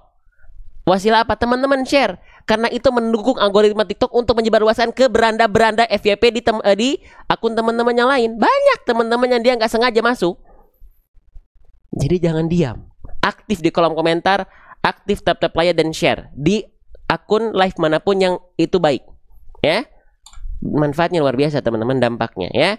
Lanjut, jadi ujung lidah kita cukup disentuhkan tipis-tipis ke ujung gigi seri atas kita. Paham? Jelas sampai sini? Bisa diikuti ya, tinggal dipraktekkan saja. Za, zi, zu. Ya, lagi. Za, zi, zu. Gampang, bisa. Bisa ya? Sip, lanjut. Huruf dzalnya dia berharokat baris atas. Oke, kita bahas ya. Huruf hijaiyah apapun yang berharokat baris atas tinggal dibaca dengan vokal A saja. Maka dzalnya nggak dibaca dzal lagi, tapi dzalnya kita baca menjadi za. Udah. Gampang aja itu, asalkan mau sabar dan pelan-pelan, enggak, bukan hanya yang sekedar cepat, sekedar banyak, sekedar lancar. Pelan-pelan aja. Za, kalau vokalnya A tipiskan pelafalannya. Za, za. Paham? Lanjut lagi, sedikit lagi ya, nanggung ya, sedikit lagi ya. Oke. Teman-teman, ini harusnya kita udah selesai, tapi nanggung sedikit lagi. Di sini kita mendapati teman-teman ada huruf apa? Nih. Bentuknya seperti H, tapi ada titik 2 di atas, kayak huruf ta. Namanya apa? Namanya adalah, kenalan yuk, namanya adalah ta marbutoh. Ta marbutoh. Bang, apa itu ta marbutoh? Ta marbutoh itu cara bacanya bentuknya seperti ini, atau kadang-kadang bentuknya seperti ini. Ta marbutoh tuh, ya. Nah, bagaimana cara melafalkan ta marbutoh, teman-teman sekalian? Ada dua cara baca. Yang pertama, kalau pada saat keadaan stop atau berhenti di huruf ta marbutoh, maka dia dibaca menjadi ha besar sukun, ha besar mati, gitu. Apapun harokatnya ketika bertemu dengan ta marbutoh dan berhenti padanya, baik di akhir ayat, baik di pertengahan ayat, berhenti padanya, maka jadi ha besar sukun ketika stop. Gitu ya. Oke, tapi ketika kita nggak stop padanya alias lanjut, kita tulis lanjut, maka dia dibaca menjadi apa? Huruf ta maftuhah biasa, tak biasa. Taknya mengikuti si harokatnya dan menyesuaikan dengan hukum tajwidnya. Gitu. Oke, paham? Jadi si huruf ta marbutoh ini sekali lagi kalau kita stop jadi ha besar sukun, kalau ketika dia lanjut dia dibaca menjadi ta maftuhah, tak biasa saja yang ini ya, dan harokatnya mengikuti harokat beserta nanti kondisi hukum tajwidnya. Faham? Jelas? Jadi kalau kita baca stop gimana? Oke, perhatikan. Kalau kita baca stop yang mana? Boleh kita main kuis. Jawaban pertama, jawaban 1 dan jawaban 2. Ada 2 jawaban. Kalau kita stop yang mana? Ya, ini clue-nya teman-teman tinggal lihat. Kalau kita stop yang mana yang betul? Yang pertama, jawaban nomor 1. Akhdatan. Akhdatan. 2. Akhdah. Akhdah. Akhdah. Yang mana? 1 atau 2? Yang aktif semoga teman-teman sambil hitung-hitung lagi murojaah ya, yang ikut komen di kolom komentar, yang ikut jawab. Yang 1, yang 2 yang betul. Yang lebih tepat insya Allah adalah jawaban yang berwarna nomor 2. Masya Allah. Tuh, ini yang pada aktif ada 300 dan semuanya sudah dominan tepat yang jawab nomor 2 nih. Keren, Masya Allah. Alhamdulillah. Sip, betul. Kenapa yang 1 salah? Karena dia dibaca menjadi ta. Nah, dia dibaca menjadi ta itu kalau lanjut. Kalau berhenti dibacanya jadi hak besar dalam kondisi mati atau sukun. Paham? Udah. Nah bang, tapi kan di sini kayaknya kita nggak berhenti ya bang. Iya, di sini kita nggak berhenti di tak marbutohnya, tapi kita lanjut. Oke deh. Kalau lanjut gimana bang? Kalau lanjut berarti dia dibaca menjadi huruf ta. Berarti kita sekarang bahas huruf ta boleh? Boleh ya? Berarti kita sekarang bahas huruf ta boleh? Boleh ya, karena huruf ta marbutohnya dibaca lanjut. Berarti dia dibaca menjadi huruf ta. Berarti yang kita bahas adalah huruf ta yang ini. Ya. Bagaimana cara melafalkan huruf ta? Nah, gitu ya. Pelan-pelan, sedikit-sedikit belajarnya. Oke, kesalahannya dulu nih. Jujur. Siapa teman-teman ketika melafalkan ya? Jujur. Siapa di antara teman-teman yang melafalkan huruf ta nih di atas saya yang warna biru, melafalkannya seperti ini? Tatitubat. Nah, ujung lidahnya keluar. Ayo, siapa yang melafalkan huruf ta? Dia nggak ngeh, tapi pada saat ngaca dia melet melafalkan tanya. Tatitu. Nah, kalau begitu huruf ta teman-teman kurang tepat. Kenapa? Karena huruf ta punya makhraj. Huruf ta punya aturan main. Pengen tahu nggak seperti apa huruf ta dilafalkan? Nggak boleh melet, nggak boleh nongol ujung lidahnya. Lantas seperti apa? Yuk kita cek. Ceknya gimana bang? Pakai buku saya.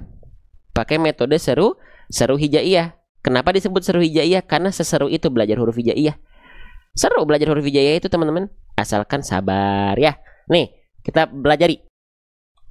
Makhraj. Makhraj itu artinya adalah tempat keluar. Di mana tempat keluar huruf ta dilafalkan? Istilahnya sama kayak huruf dzal tadi. Dari torful lisan, dari ujung lidah. Cuman titik persentuhan yang beda. Kemana? Wato wadal wata min huamin ulyasanaya. Gimana itu bang?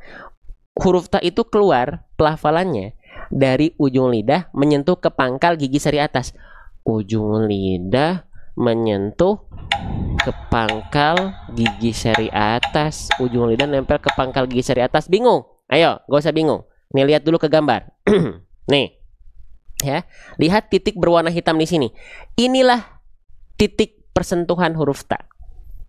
Oke, ujung lidah kita sentuhkan ke pangkal gigi sari atas. Pangkal gigi sari atas itu gusi-gusi tempat tumbuhnya gigi sari atas kita. Waduh bang, belum kebayang bang kayaknya. Nggak usah dibayangkan. Kalau nggak masih gak kebayang, gini. Kita berikhtiar yang lain. Kita berikhtiar hasil gimana Allah, bukan gimana ikhtiar kita. Ikhtiar kita mas sebagai bentuk bukti kita menghamba di hadapan Allah. Bukan semata-mata hasil itu karena ikhtiar kita. Jangan sombong. Yuk. Nih, perhatikan. Huruf ta itu, lihat, dilafalkan dari ujung lidah. Ini ceritanya lidah kita. Nih, yang saya tunjuk ini namanya ujung lidah. Kelihatan atau enggak ujung lidah nih? Ini yang disebut dengan torful lisan. Kelihatan atau enggak nih huruf ta nih ujung lidah? Kelihatan? Semangat. Nih ujung lidah di sini. Nempelnya kemana? Ujung lidah nempel ke pangkal gigi sari atas. Mana yang disebut dengan pangkal gigi sari atas? Kita kenalan dulu, mana gigi sari atas? Gigi sari atas itu ini, gigi kelinci kita. Ini gigi sari atas. Nah, mana pangkalnya? Pangkalnya itu bagian yang ini. Nih. Nah, pangkalnya itu nih. Saya zoom nih ya. Nih, ini gusi-gusi ini adalah gusi tempat tumbuhnya gigi sari atas. Ini yang disebut dengan pangkal gigi sari atas. Oke, sehingga Nih, sehingga teman-teman perhatikan ujung lidah kita tadi yang ini nempelnya ke sini, ke gusi tempat tumbuhnya gigi seri atas kita. Paham? Mulai kebayang? Kalau mulai kebayang boleh komen mulai. Mulai, MULAI. Yang malas ketik nanti di sini ada tulisan mulai yang disematkan, diklik aja tulisan yang disematkannya. Mulai. Ya, paham? Mulai paham? Mulai. Ya, mulai paham. Oke, mulai paham. Bang, tapi saya masih bingung. Oke, makanya nanti di buku kita berikhtiar ya, biar teman-teman apa? Biar teman-teman belajar, bukan biar teman-teman paham. Paham dari Allah. Nih, kita siapkan makhraj huruf ta sudah, gambarnya sudah ya. Kita sediakan scan barcode video animasi, teman-teman tinggal scan, kita lihat seperti apa pergerakan huruf ta dilafalkan. Spesial ya buat teman-teman. Huruf ta. Nih, ya. Ini mah pelafalannya salah. Nah, ini ya.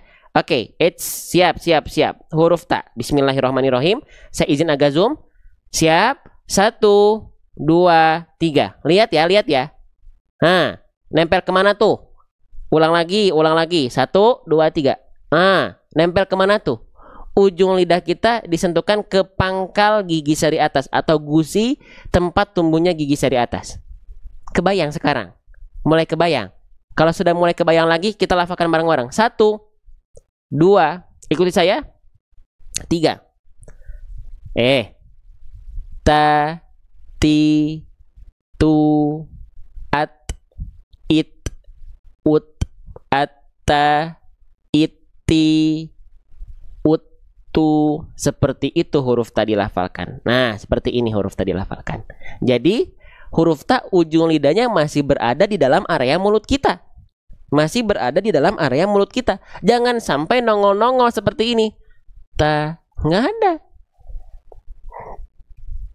Ya, huruf dal sudah. Tadi huruf dal Bunda Karina sudah kita bahas tadi sebelumnya. Ya, oke. Terlalu cepat, kurang pelan, lebih pelan lagi. Ulang lagi huruf ta nih. Lagi ya, lihat ya. Kita lafalkan bareng-bareng. Lihat nempelnya kemana? Ta, ti, tu, at, it, ut, atta, iti, utu. Nempelnya ke situ. Kalau membeli bukunya di mana, Kak? Belum, bukunya baru kita cetak pertengahan Syawal ini. Semoga akhir Syawal atau awal bulan depan teman-teman sudah bisa belajar dan kita siapkan kelas intensifnya. Ya, jelas? Oke. Kayaknya ini udah pernah dibahas. Ya, memang pernah dibahas dan pembahasan kita kan ngulang terus. Huruf ta udah berapa kali kita bahas? Kalau udah dibahas, emang gak akan dibahas lagi? Ya, dibahas terus. Karena belajar di sini, belajarnya pelan-pelan, diulang. Tergantung ayat yang kita baca. Kalau tadi huruf ta udah kita bahas, nanti ketemu huruf ta lagi, kita bahas lagi huruf ta. Gitu. Ya. Oke. Sip. Lanjut lagi, paham sampai sini? Jadi di sini kita belajarnya pelan-pelan, kita belajar ngulang-ulang. Jadi dituntut teman-teman belajar dalam keadaan yang sabar. Sabar. Belajar di sini harus sabar. Ya, gitu. Ya, lanjut. Oke. Mau diulang-ulang atau pengen asal lewat? Tergantung teman-teman. Kalau teman-teman pengen asal lewat, tapi gak bisa, saya akan tetap ngulang-ulang. Ya. Oke, lanjut. Oke, kita lanjutkan kembali. Itu ya huruf ta ya. Jadi gak boleh ada melet-melet lagi. Nongol, ujung lidahnya melet, ngelel nggak. Ya, lanjutkan lagi. Sekarang huruf ta itu ketika dia dilafalkan, dia harus ada sifat yang namanya, nih, kembali lagi ke buku saya. Nih, sekarang sifat-sifat huruf ta kita bahas salah satunya. Huruf ta, di antara berbagai macam sifat-sifat dari huruf ta, sifat itu apa sih?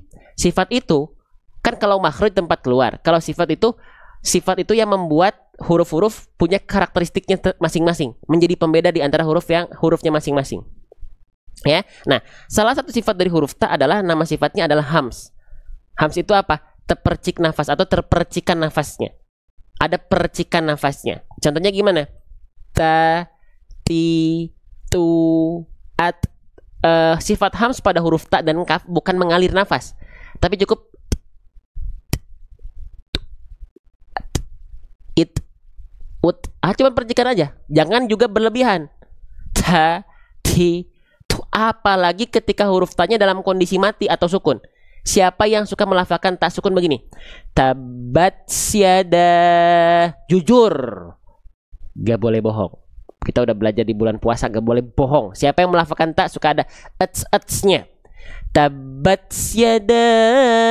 Ayo. Yang iya? Jangan. Karena sifat as itu bukan percikan nafas, tapi as itu adalah sifat sofir, yang artinya berdesir atau berdesis dari huruf sin. Itu bukan percikan nafas, itu desis. Jadi kalau kita melafalkan khususnya tak sukun, percikan saja. Tabat yada, tabat yada, tabat yada. Gitu. Ya. Gitu. Oke? Sepakat ya? Sip. Jadi ketika kita lafalkan di sini, huruf tanya jangan sampai ada nafas yang berlebihan, cukup percikan saja. Allahu Akbar. Lanjut. Huruf tanya sekarang kita lihat dia berharokat baris atas 2 nih. Ya. Mana nih? Maaf. Nih, berharokat baris atas 2 nih taknya. Nah, kita kenalan ya. Kan kalau baris atas 1 tadi namanya adalah harokat fathah. Ya, bukunya orang Malaysia boleh nanti. Insya Allah akhir bulan ini atau awal bulan depan ya. Ini kita mau masuk cetak tuh pertengahan bulan ini. Malaysia, Singapura, Brunei, Taiwan, Thailand, semua bisa ya, insya Allah. Oke, untuk buku ini. Nah, perhatikan. Jadi di sini kalau kita mendapati ada huruf berharokat baris atas 1, ini namanya adalah harokat fathah. Dia dasarnya dibaca dengan vokal A. Oke, sip. Kalau baris atasnya 2 ini namanya harokat apa? Namanya adalah harokat fathatain. Ada yang bilang tanwin fathah, ada yang bilang fathah tanwin, ada yang bilang fathatain. Boleh, nah, sama aja ya. Nah, fathatain. Maka dibacanya gimana? Gak cukup dengan bunyi vokal A saja, tapi dia harus dibaca dengan bunyi vokal konsonan an. Nah, gitu. Oke? Paham? Maka kita baca gimana? Gitu. Maka kita baca gimana? Ekhdatan. Bacanya yang basicnya dulu. Berarti dia huruf tanya dibaca bukan tak lagi, tapi dibaca ekhdatan. Dibaca dengan bunyi vokal konsonan an. Jangan lupa huruf tanya ada percikan nafasnya ya. Ekhdatan, ekhdatan, ekhdatan. Gitu. Oke, paham? Jelas? Cetak berapa ratus Ustadz? Kita cetak 5.000 eksemplar, tapi di grup kita sudah ada 20.000 orang. Jadi teman-teman harus gercep. Ya. Ekhdatan. Gitu. Jadi bunyinya dengan bunyi vokal konsonan an. Karena dia berharokat fathatain baris atas 2. Ya. Oke. Sip. Nah, sekarang untuk tanwinnya kita simpan dulu boleh? Itu kan yang basic yang kita bahas baru basic, keadaan basicnya dulu. Keadaan dasarnya dulu. Ekhdatan. Beres, udah ya. Oke, sekarang saya izin yang ini kita simpan dulu. Sret. Sekarang kita masuk ke huruf yang berikutnya dulu. Baru nanti kita bahas ada hukum tajwid apa di sana. Gitu ya. Oke, sebelum saya lanjutkan ya, buat teman-teman yang saum sunnah saya izin minum dulu boleh ya. Teman-teman yang ngerasa ada kebaikan, ada manfaat, itu cintanya Allah, maka sebarluaskan. Wa amma bi ni'mati rabbika fahadits. Sebarluaskan dengan cara boleh tap-tap layar, HP-nya di tap-tap begini. Biar si love-nya naik nih ya. Tersebar luaskan live kita atas izin Allah. Yang ngerasa ada manfaat boleh teman-teman di pojok kanan bawah ada tanda panah, diklik. Lalu ada tulisan posting ulang atau repost, diklik. Ya, saya minum dulu sebentar ya. Bismillahirrahmanirrahim.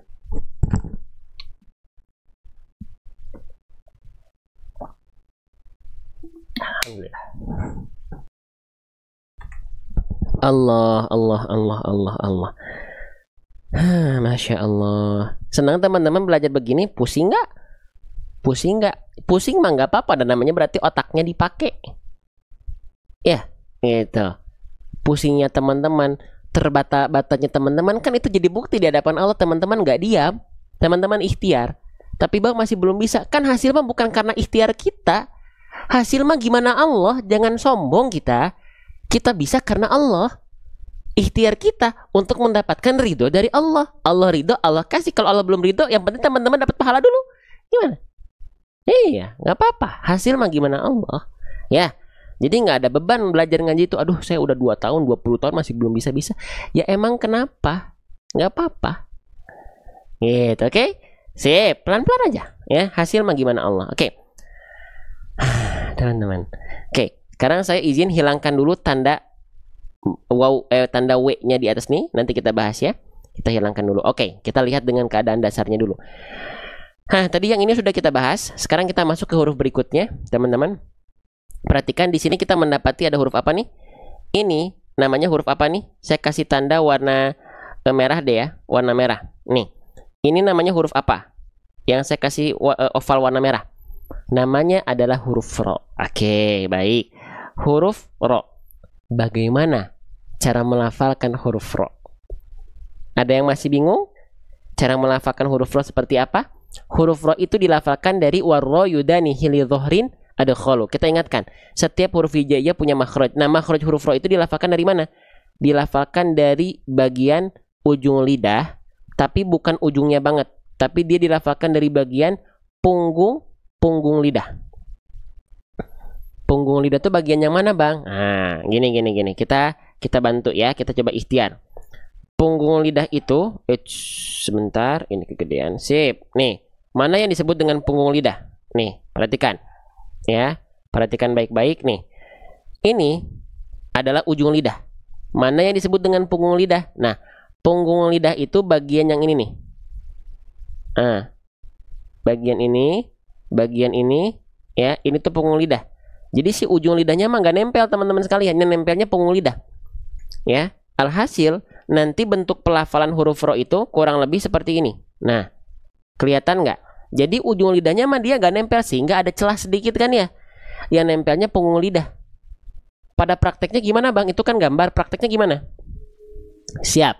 Konsentrasi. Ro, arro, arro. Nggak nempel ujung lidahnya. Nih gambarnya. Ya, yang nempel punggung lidah kita. Ya, yang nempel punggung lidah kita. Melafalkannya seperti ini. Arro, arro, arro. Bismillahirrahmanirrahim. Ya, oke, paham? Jadi si ujung lidah kitanya mah gak nempel, ya. Yang nempelnya bagian punggung lidah. Yang nempelnya bagian punggung lidah. Nih, lagi gambarnya lihat. Ya, lagi arro, arro, arro, arro. Hesek Ustadz, emang saya nggak susah dulu? Sama saya juga yang tiba-tiba belajar langsung bisa dalam sekejap. Sama, susah karena kita belum biasa. Tapi Allah sudah dijanjikan Al-Quran itu mudah untuk kita lafalkan. Al-Quran itu mudah untuk dipelajari bagi siapa? Bagi teman-teman yang mau belajar, bagi teman-teman yang gak banyak ngeles, bagi teman-teman yang mau berproses, bagi teman-teman yang mau bersabar, bagi teman-teman yang dia mensyukuri segala prosesnya itu adalah pahala, ya, nikmat. Gitu. Oke, arro. Lagi sekali lagi. Jadi yang disentuhkan punggung lidah kita ke langit-langit di atasnya. Nah, ujung lidah kita nggak sampai nempel, makanya dia ada celah. Ya, oke, lagi ya, lagi, arro, lagi, arro, gitu. Bisa ya? Tidak monyong nggak? Kita belum bahas monyong, nanti kita bahas. Ini kita lihat dari lidahnya dulu, satu-satu, pelan-pelan, tenang, belum ya? Itu huruf ro makhrajnya seperti itu. Nanti kalau belum bisa nggak apa-apa dilatih, ya, karena perlu proses, ya, semuanya juga. Proses itulah yang nanti membuat kita banyak dapat pahala, insya Allah, ikhlas karena Allah, gitu ya. Lanjut, kita lanjutkan kembali. Nah, hesek Ustadz, iya nggak apa-apa dilatih. Akhdatan ro. Nah, sekarang huruf ro-nya berharokat. Sebelum ke harokat, kesalahan yang sering kali terjadi ketika melafalkan huruf ro adalah jangan sampai getarannya banyak atau berlebihan. Jadi huruf ro itu dilafalkan bukan dengan getaran seperti ini. Ro, ri, ru. Ro, ri, ru. Huruf ro itu getarannya tak boleh banyak-banyak. Ya, makanya teman-teman yang mohon maaf mungkin ada yang cadel di sini nggak bisa melafalkan huruf R, itu nggak perlu khawatir. Kenapa? Karena memang huruf ro itu dari segi getaran nggak sama kayak huruf R alfabet. Kenapa? Karena huruf ro punya sifat apa? Yuk kita bahas di buku saya yuk. Kita cek di buku Seru Hijaiyah yuk. Kita cari huruf ro yuk. Nih. Ya, nih sifat huruf ro, ya. Sifat huruf ro punya sifat huruf yang dia hanya dimiliki sifatnya oleh huruf ro. Apa nama sifatnya? Nama sifatnya adalah takrir. Warro wabitakririn yu'il. Takrir itu apa? Bergetar. Tapi bukan dengan getaran yang terlampau berlebihan. Nggak berlebihan. Jadi getaran huruf ro itu kalau kita lafalkan mungkin hanya sedikit saja, tapi walaupun sedikit bukan berarti jadi kayak orang bule. Ro, ri, ru, rar, nggak gitu juga. Getarannya tetap jelas. Jangan terlalu banyak ro, ri, ru, jangan juga ro, ri, ru, rar, nggak gitu juga. Tapi tetap ada getarannya. Ro, sedikit tapi jelas getarannya. Sedikit tapi jelas getarannya. Ya, oke, tegas getarannya. Arro, iri, urru, arro, arro. Makanya ketika teman-teman melafalkan huruf ro, kalau pengen getarannya nggak terlampau banyak, sempurnakan dengan sifat di atasnya. Sifat namanya inhiraf, walinhirafi suhiha. Jadi apa? Penyimpangan makhraj. Yang asalnya huruf ro itu nempel, perhatikan ya, ini saya sampai begini-begini, perhatikan. Nih, yang asalnya huruf ro itu ujung lidahnya nempel ke langit-langit, punggung lidahnya nempel ke langit-langit bagian depan, ya, diseret ke dalam, ditempel, diseret ke dalam, agak disimpangkan sehingga getarannya akan terminimalisir, nggak terlalu gitu, nggak akan gitu, ya. Coba deh, dicobain, nempel ke depan, tarik ke dalam, bisa nggak? Jadi getarannya terminimalisir, dia nggak akan terlalu banyak. Iri, urru, ro, digeser ke dalam. Ro disentuhkan dulu ke depan, geser ke dalam. Ro. Jadi getarannya terminimalisir, nggak akan gitu, nggak akan gitu. Ya, oke. Sip, jelas sampai sini? Nah, itu pelan-pelan. Huruf ro aja kita perlu waktu 15 menit bahas huruf ro doang. Oke, jadi sini belajarnya kalau nggak, modal pertama untuk belajar di room ini adalah sabar. Ya, kalau pengen asal cepet, asal banyak, nggak bisa. Saya nggak bisa bantu, karena kita bukan lagi balapan. Ya, oke. Akhdatan ro, nah gitu ya. Getarannya sedikit, ya tapi jelas, ya tegas, bukan hilang, bukan juga terlalu banyak. Akhdatan ro. Nah, sekarang kita masuk dulu ke huruf berharokat fathahnya. Barisnya baris atas ya. Nih, barisnya baris atas, red. Ketika kita mendapati ada huruf hijaiyah yang berharokat baris atas, dasarnya dibaca dengan vokal A, dibaca dengan vokal I, atau dibaca dengan vokal U, teman-teman. Huruf berharokat baris atas itu dasarnya dibaca dengan vokal A, dengan vokal I, atau dengan vokal U. Dengan vokal A. Ya, tapi huruf ro ini apakah ketika berharokat fathah dibaca dengan vokal A? Di dalam daerah lain, riwayat yang lain. Jadi gini, membaca Al-Quran itu sama kayak fikih, ada mazhabnya. Tapi kalau dalam baca Quran ada namanya kiroat. Kiroat itu nanti masing-masing punya riwayat. Makanya ada yang baca wadduhi wallaili idza saje, tapi itu nggak dipakai di kita. Ya, maka kalau yang kita pakai, yang itu kita sebut salah karena bukan dipakai di kita. Tapi kalau kita pindah ke bagian negara yang lain, ada riwayat yang lain. Ya, itu juga yang sedang kami pelajari. Ya, itu ada yang baca gitu, wadduhi wallaili idza saje, ya, itu ada. Tapi nggak dipakai di sini, gitu. Nggak dipakai di Indonesia. Nah, ketika melafalkan ro pun di riwayat lain ada yang dibaca ra, ada. Tapi di kita nggak dipakai. Maka basicnya kalau di kita huruf berharokat fathah itu dibaca dengan vokal A, dengan vokal I, dengan vokal U. Basicnya dulu. Ya, dibaca dengan vokal A, dengan vokal I, atau dengan vokal U. Coba. Dengan vokal A. Maka kenapa huruf ro di sini nggak kita baca akhdatan ra? Kenapa nggak dibaca ra? Kan harusnya vokal A, ra. Nah, huruf ro itu ketika dia berharokat baris atas atau fathah, dia mesti dibaca dengan keadaan tebal. Bang, tapi kan huruf ro itu termasuk ke dalam huruf yang tipis. Iya, tapi ketika huruf ro-nya berharokat fathah plus dengan dhammah, ini yang basicnya dulu. Ketika ro berharokat fathah dan dhammah, itu harus dibaca dengan keadaan tebal. Nah, maka teman-teman ingat, kalau fathahnya vokal A, berarti dia tipis. Sedangkan ro ketika fathah nggak tipis, tapi tebal. Makanya terdengar seperti vokal O. Faham? Iya nggak? Kan huruf-huruf tebal ketika fathah vokalnya O. So, seperti O ya. So, bo, to, wo, ho, dan yang lainnya. Iya nggak? Iya ya? Betul ya? Nah, maka huruf ro-nya dibaca tebal. Nah, sekarang pertanyaannya adalah, Bang, kenapa huruf tebal itu harus mengubah bunyi vokal A pada fathah menjadi vokal O. Kenapa nggak disamaratain aja?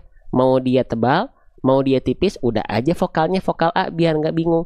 Nah, karena huruf tebal itu atau huruf yang dibaca dengan keadaan tebal, itu dia punya sifat yang selalu menyertainya. Apa? Nama sifatnya adalah isti'la, teman-teman sekalian. Apa itu isti'la? Isti'la itu sering kita sebut dengan PLN. Kenapa bang perusahaan listrik negara dibawa-bawa? PLN di sini bukan perusahaan listrik negara, tapi pangkal lidah naik. Pangkal lidah naik. Mana yang disebut dengan pangkal lidah? Oke, kita ibaratkan ini adalah lidah ya. Nah, mana yang disebut dengan pangkal lidah? Ini adalah ujung lidah kita.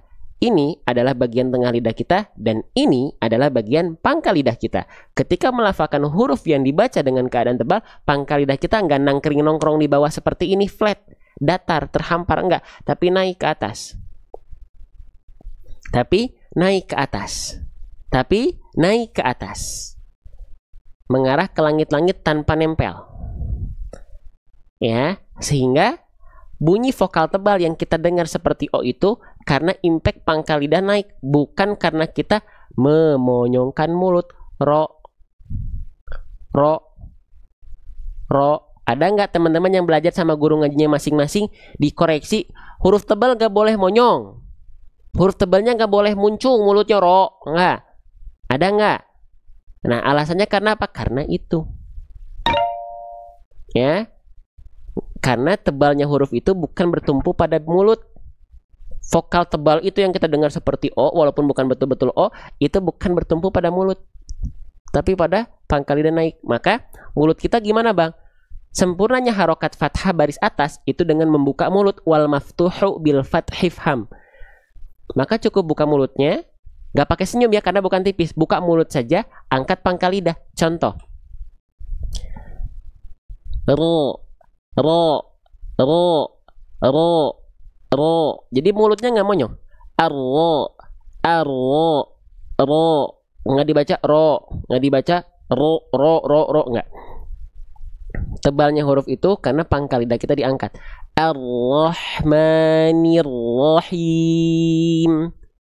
Bismillahirrahmanirrahim. Jadi nggak dibaca monyong. Bismillahirrahmanirrahim. Ya, gitu. Tapi kalau melafalkan memang huruf O apa? Melafalkan memang huruf apa tuh, gimana nih pertanyaannya nih? Saya nggak paham. Diulang lagi pertanyaannya. Jadi dia vokalnya itu seperti O. Niat kita bukan vokal O. Niat kita tuh vokal A, ra. Tapi karena pangkal lidah naik, otomatis pasti akan ro. Bunyinya pasti gitu kalau pangkal lidahnya naik. Niat saya dalam hati dan niat saya, pikiran saya itu melafalkannya ra. Tapi karena ada pangkal lidahnya naik, jadinya ro. Jadi gitu pasti otomatis jadi nggak vokal A. Kalau memang pangkal lidahnya terangkat. Ro, arro. Gitu. Gitu. Ya. Tips bagaimana kalau niatnya memang seperti huruf O, apakah boleh Ustadz? Karena bukan vokal O. Kalau vokal O niatnya vokal O pasti monyong biasanya. Dibulatkan mulutnya. Karena dasar fathah itu A. Jadi sebenarnya kita melafalkan A, pangkal dia naik, itulah bunyi vokal tebal. Bukan di O kan, sengaja, enggak. Gitu. Ya, paham? Sampai sini jelas? Bagaimana cara kita menaikkan pangkal lidah? Caranya kalau saya membayangkan menaikkan pangkal lidah itu bukan naikin pangkal lidah, tapi mendorong lidah kita ke arah dalam. Mendorong lebih jauh lidah bagian dalam kita, dorong lagi ke dalam. Ro. Nah, itu cara menganalogikan saya untuk bisa melatih pangkal lidah. Kalau membayangkannya naikin pangkal lidah, dulu saya juga bingung. Gimana ya? Kalau saya membayangkannya mendorong lidah kita ke arah dalam. Ro. Nah, sebenarnya kita mendorong lidah kita ke dalam itu sedang menaikkan pangkal lidah. Ro, so, bo, sli, pli, wi. Gitu. Berarti sebenarnya huruf terdengar O itu tidak sengaja betul. Bukan sengaja di O kan, tapi karena impact pangkal lidah diangkat.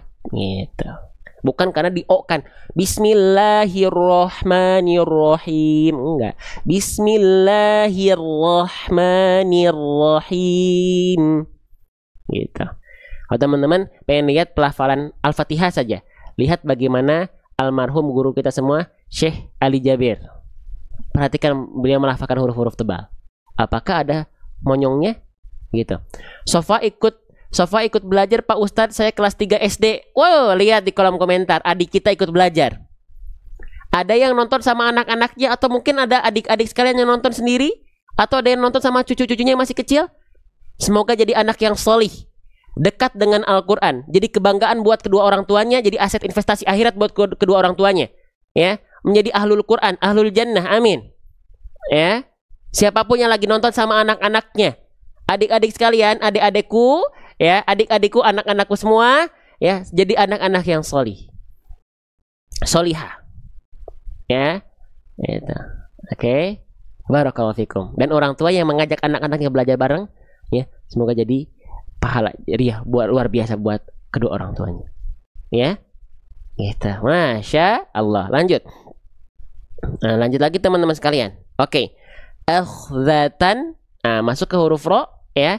Nah, sekarang sudah ya, huruf ro-nya sudah kita ketahui. Nah, baik. Ini sekarang saya izin hapus dulu, ya. Oke, baik. Nah, sekarang teman-teman, ya, kita panggil lagi. Huruf ro-nya insya Allah sudah ya. Hurufnya sudah, huruf ro-nya sudah insya Allah. Sekarang kita ajak lagi tak marbutoh berharokat fathatainnya. Dibaca tadi gimana? Ada catatannya, kita panggil lagi, kita recall lagi, kita panggil lagi, ya. Bentar.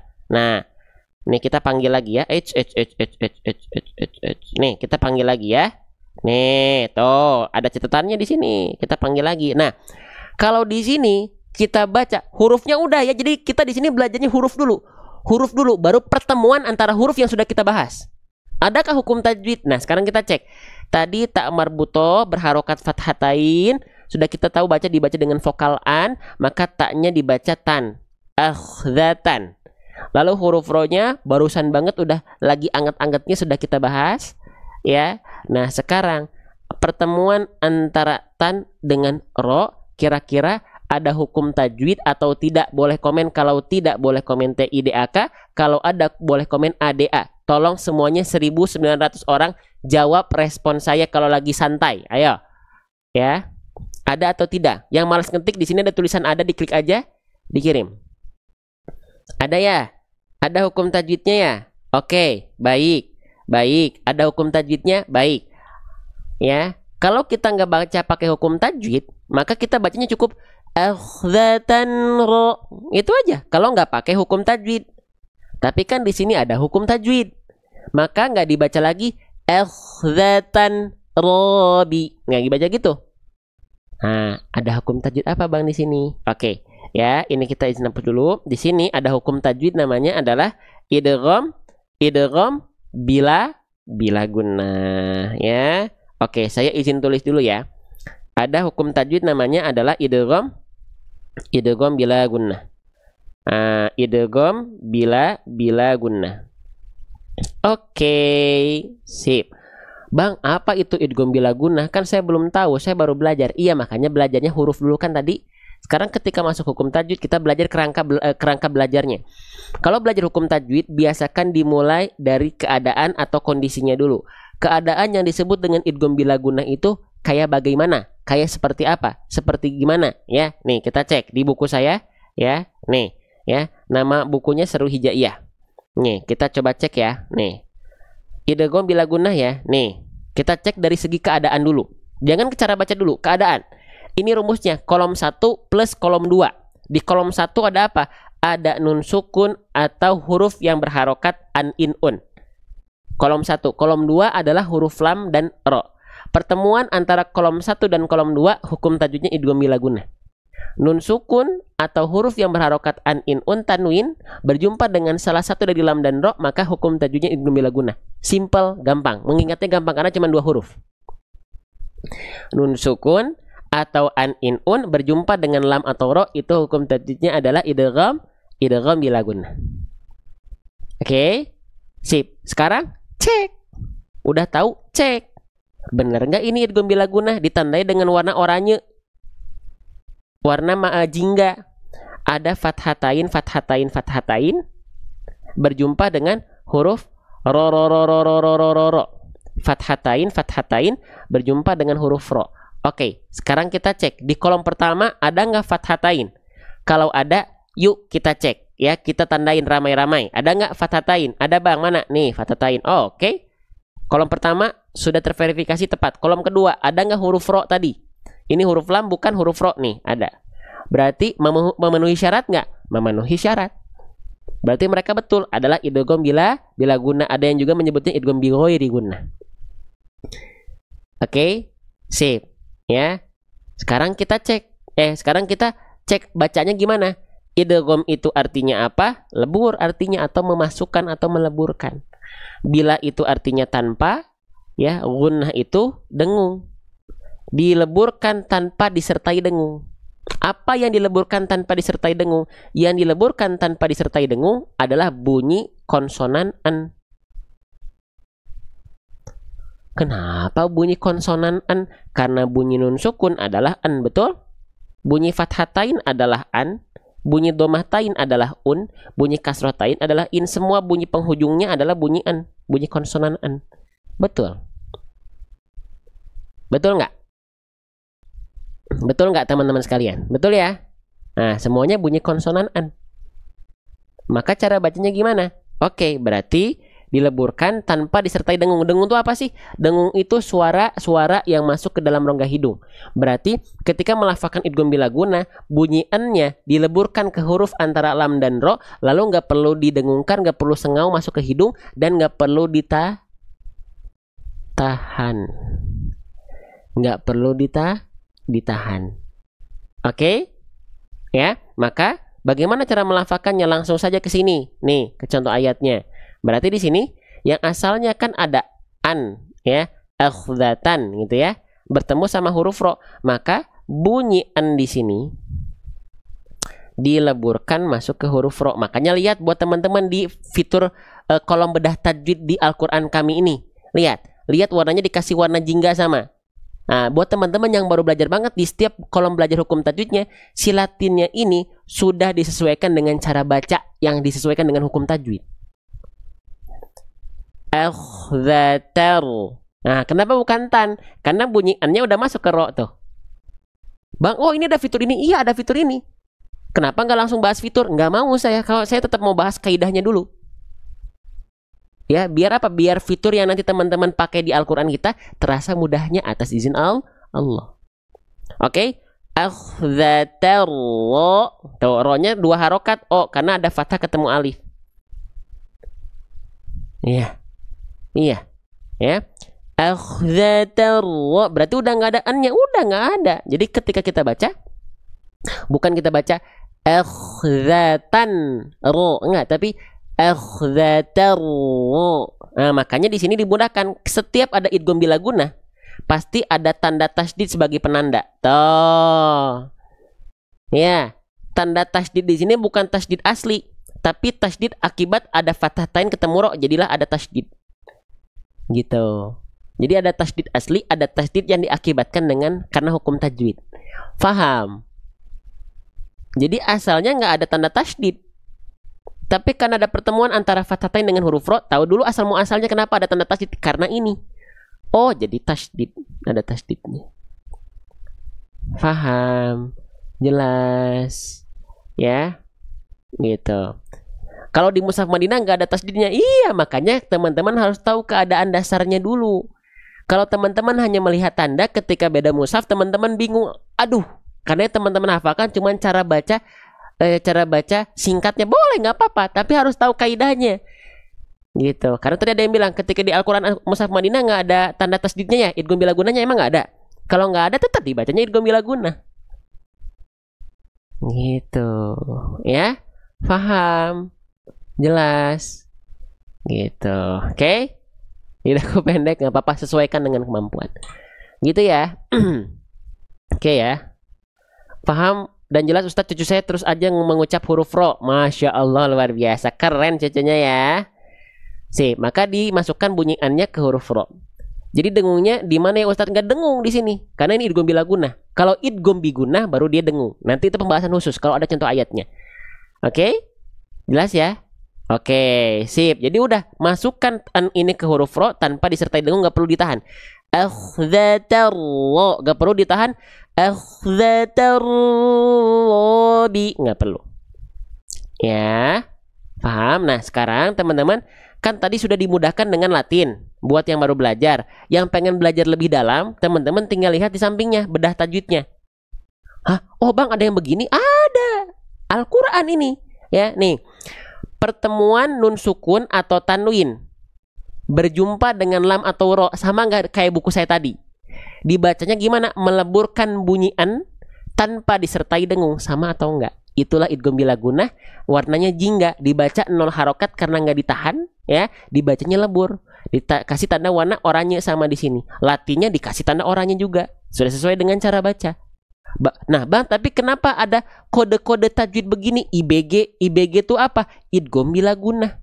Le itu apa? Lebur bacanya. 0 itu apa? 0 harokat, nggak perlu ditahan. Warnanya apa? Warna oranye, warna jingga, warna orange. Kenapa harus dibikin kode-kode begini? Buat apa? Buat apa? Buat apa? Kan ini udah kita belajar bedah tajwid. Biar apa? Biar langsung terpraktekkan ketika teman-teman hataman.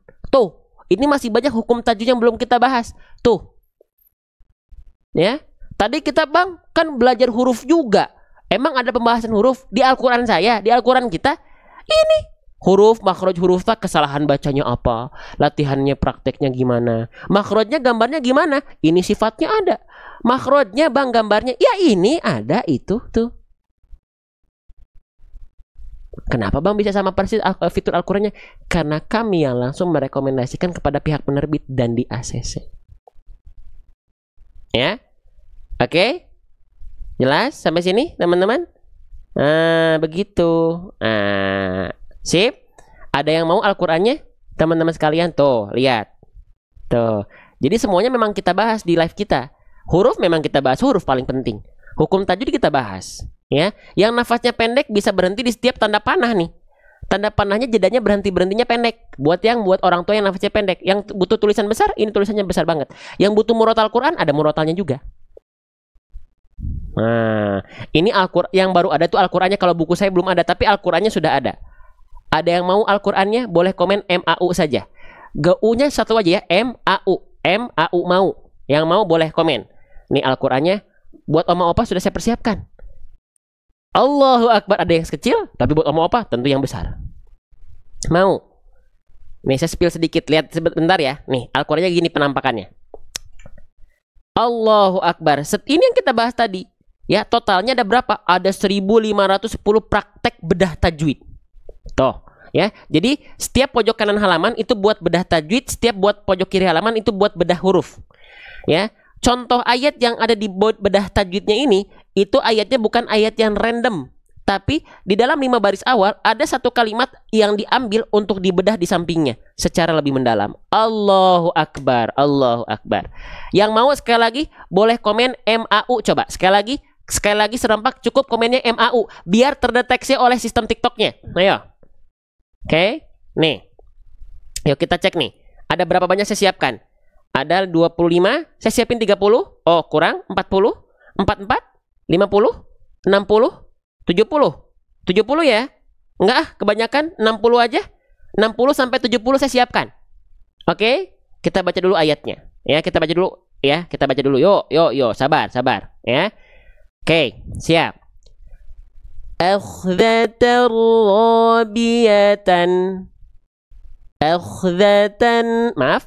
Akhdatan rabiyatan. Akhdatan, maaf. Akhdatan rabiyatan. Sadaqallahul azim.